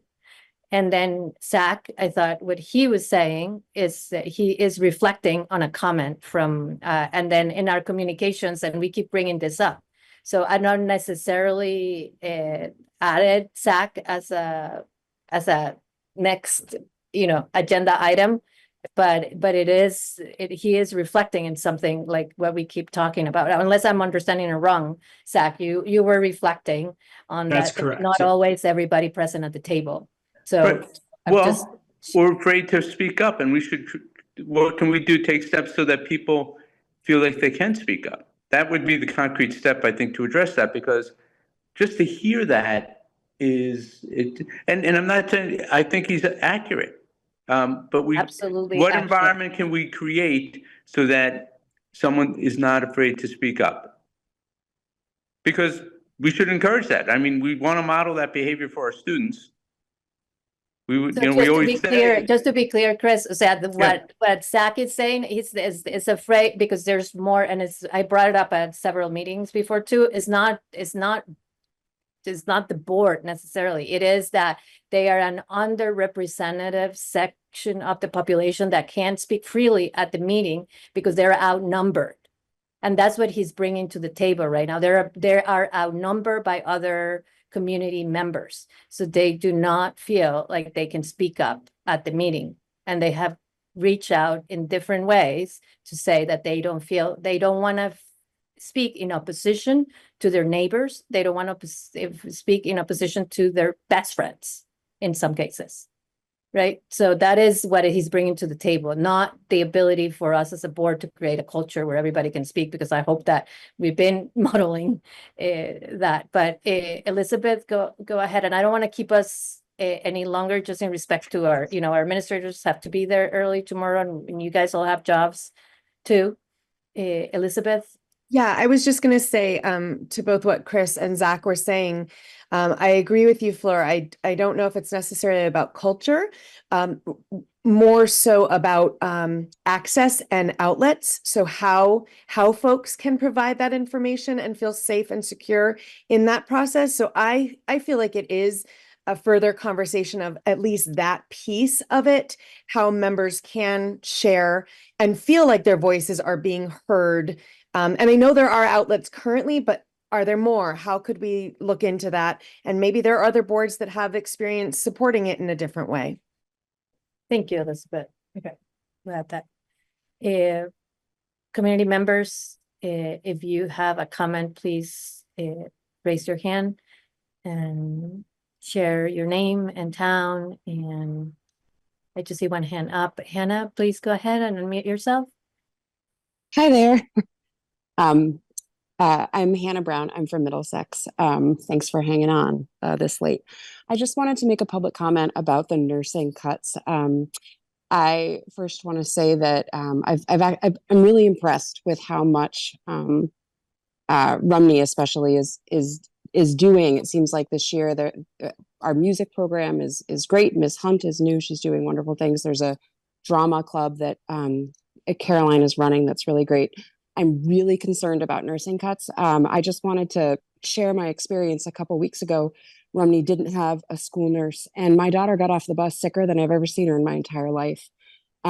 She had a recurrent strep infection I'd sent her healthy, and it was a hard decision whether to take her to urgent care or to the emergency room. She ended up having a treatment-resistant strep. She was massively dehydrated. And she had a substitute teacher that day, which is fine. When she talked to the substitute teacher about how terrible she felt, she was told to go use mouthwash. And that's not, it's not the substitute teacher's fault. She couldn't drink. She ended up throwing up. She couldn't swallow. She was drooling by the time she got off the bus.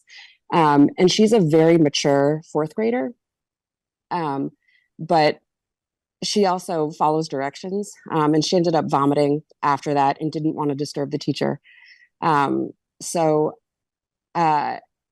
one educated look at her, and one look in her mouth from anybody who had time would have said that she not only needed to go home, but also needed to be seen right away.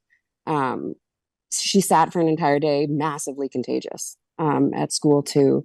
So that was really concerning to me. And one of the first times that I didn't feel safe. And she didn't, she's 10 and she's mature, but she doesn't have the understanding that, in a fast moving infection and being really dehydrated could be dangerous. So I don't know what to tell you. You guys are in a really hard spot, but that was the first time in my whole experience at Rumney of, being worried for her basic safety. So I just wanted to put that out there, that there are real consequences, safety consequences to not having nursing staff. And so far, maybe everybody's been lucky. But thank you for listening. Just wanted to share. Thank you so much, Hannah. We're really, really sorry hear that. Yeah, thank you for sharing. Mhm. Any other community members? I don't see any other hands up, so I would consider a motion to adjourn. And Flora, I think this is a good, we need just to. a quick good point is that Hannah, I appreciate these comments and I'll be following up with you. Thank you. Yeah, and one thing I forgot, if you do stop at central office, we unless we can do it virtually, Suzanne, I would be, oh, actually, we can do it virtually. Yeah, we can do it. I'll remind everybody to send an email approving the board orders because that's the way that we used to do it. Is that right, Suzanne? Send an email approving because we need at least 7 or 8 of you guys. I'll try to remember to send that email right away. Okay. To you or to Suzanne? I'll send an email. It would be directly to Suzanne. You can reply to my email to Suzanne, and I'll just put what we used to do there. That okay. Be a quick homework. I move we adjourn. Thank you, Zach. Thank you, Michelle. All those in favor, please signify by leaving the room. Aye. See you. Bye. Happy holidays to everybody. Good night. Holidays. Okay. Take care. Bye.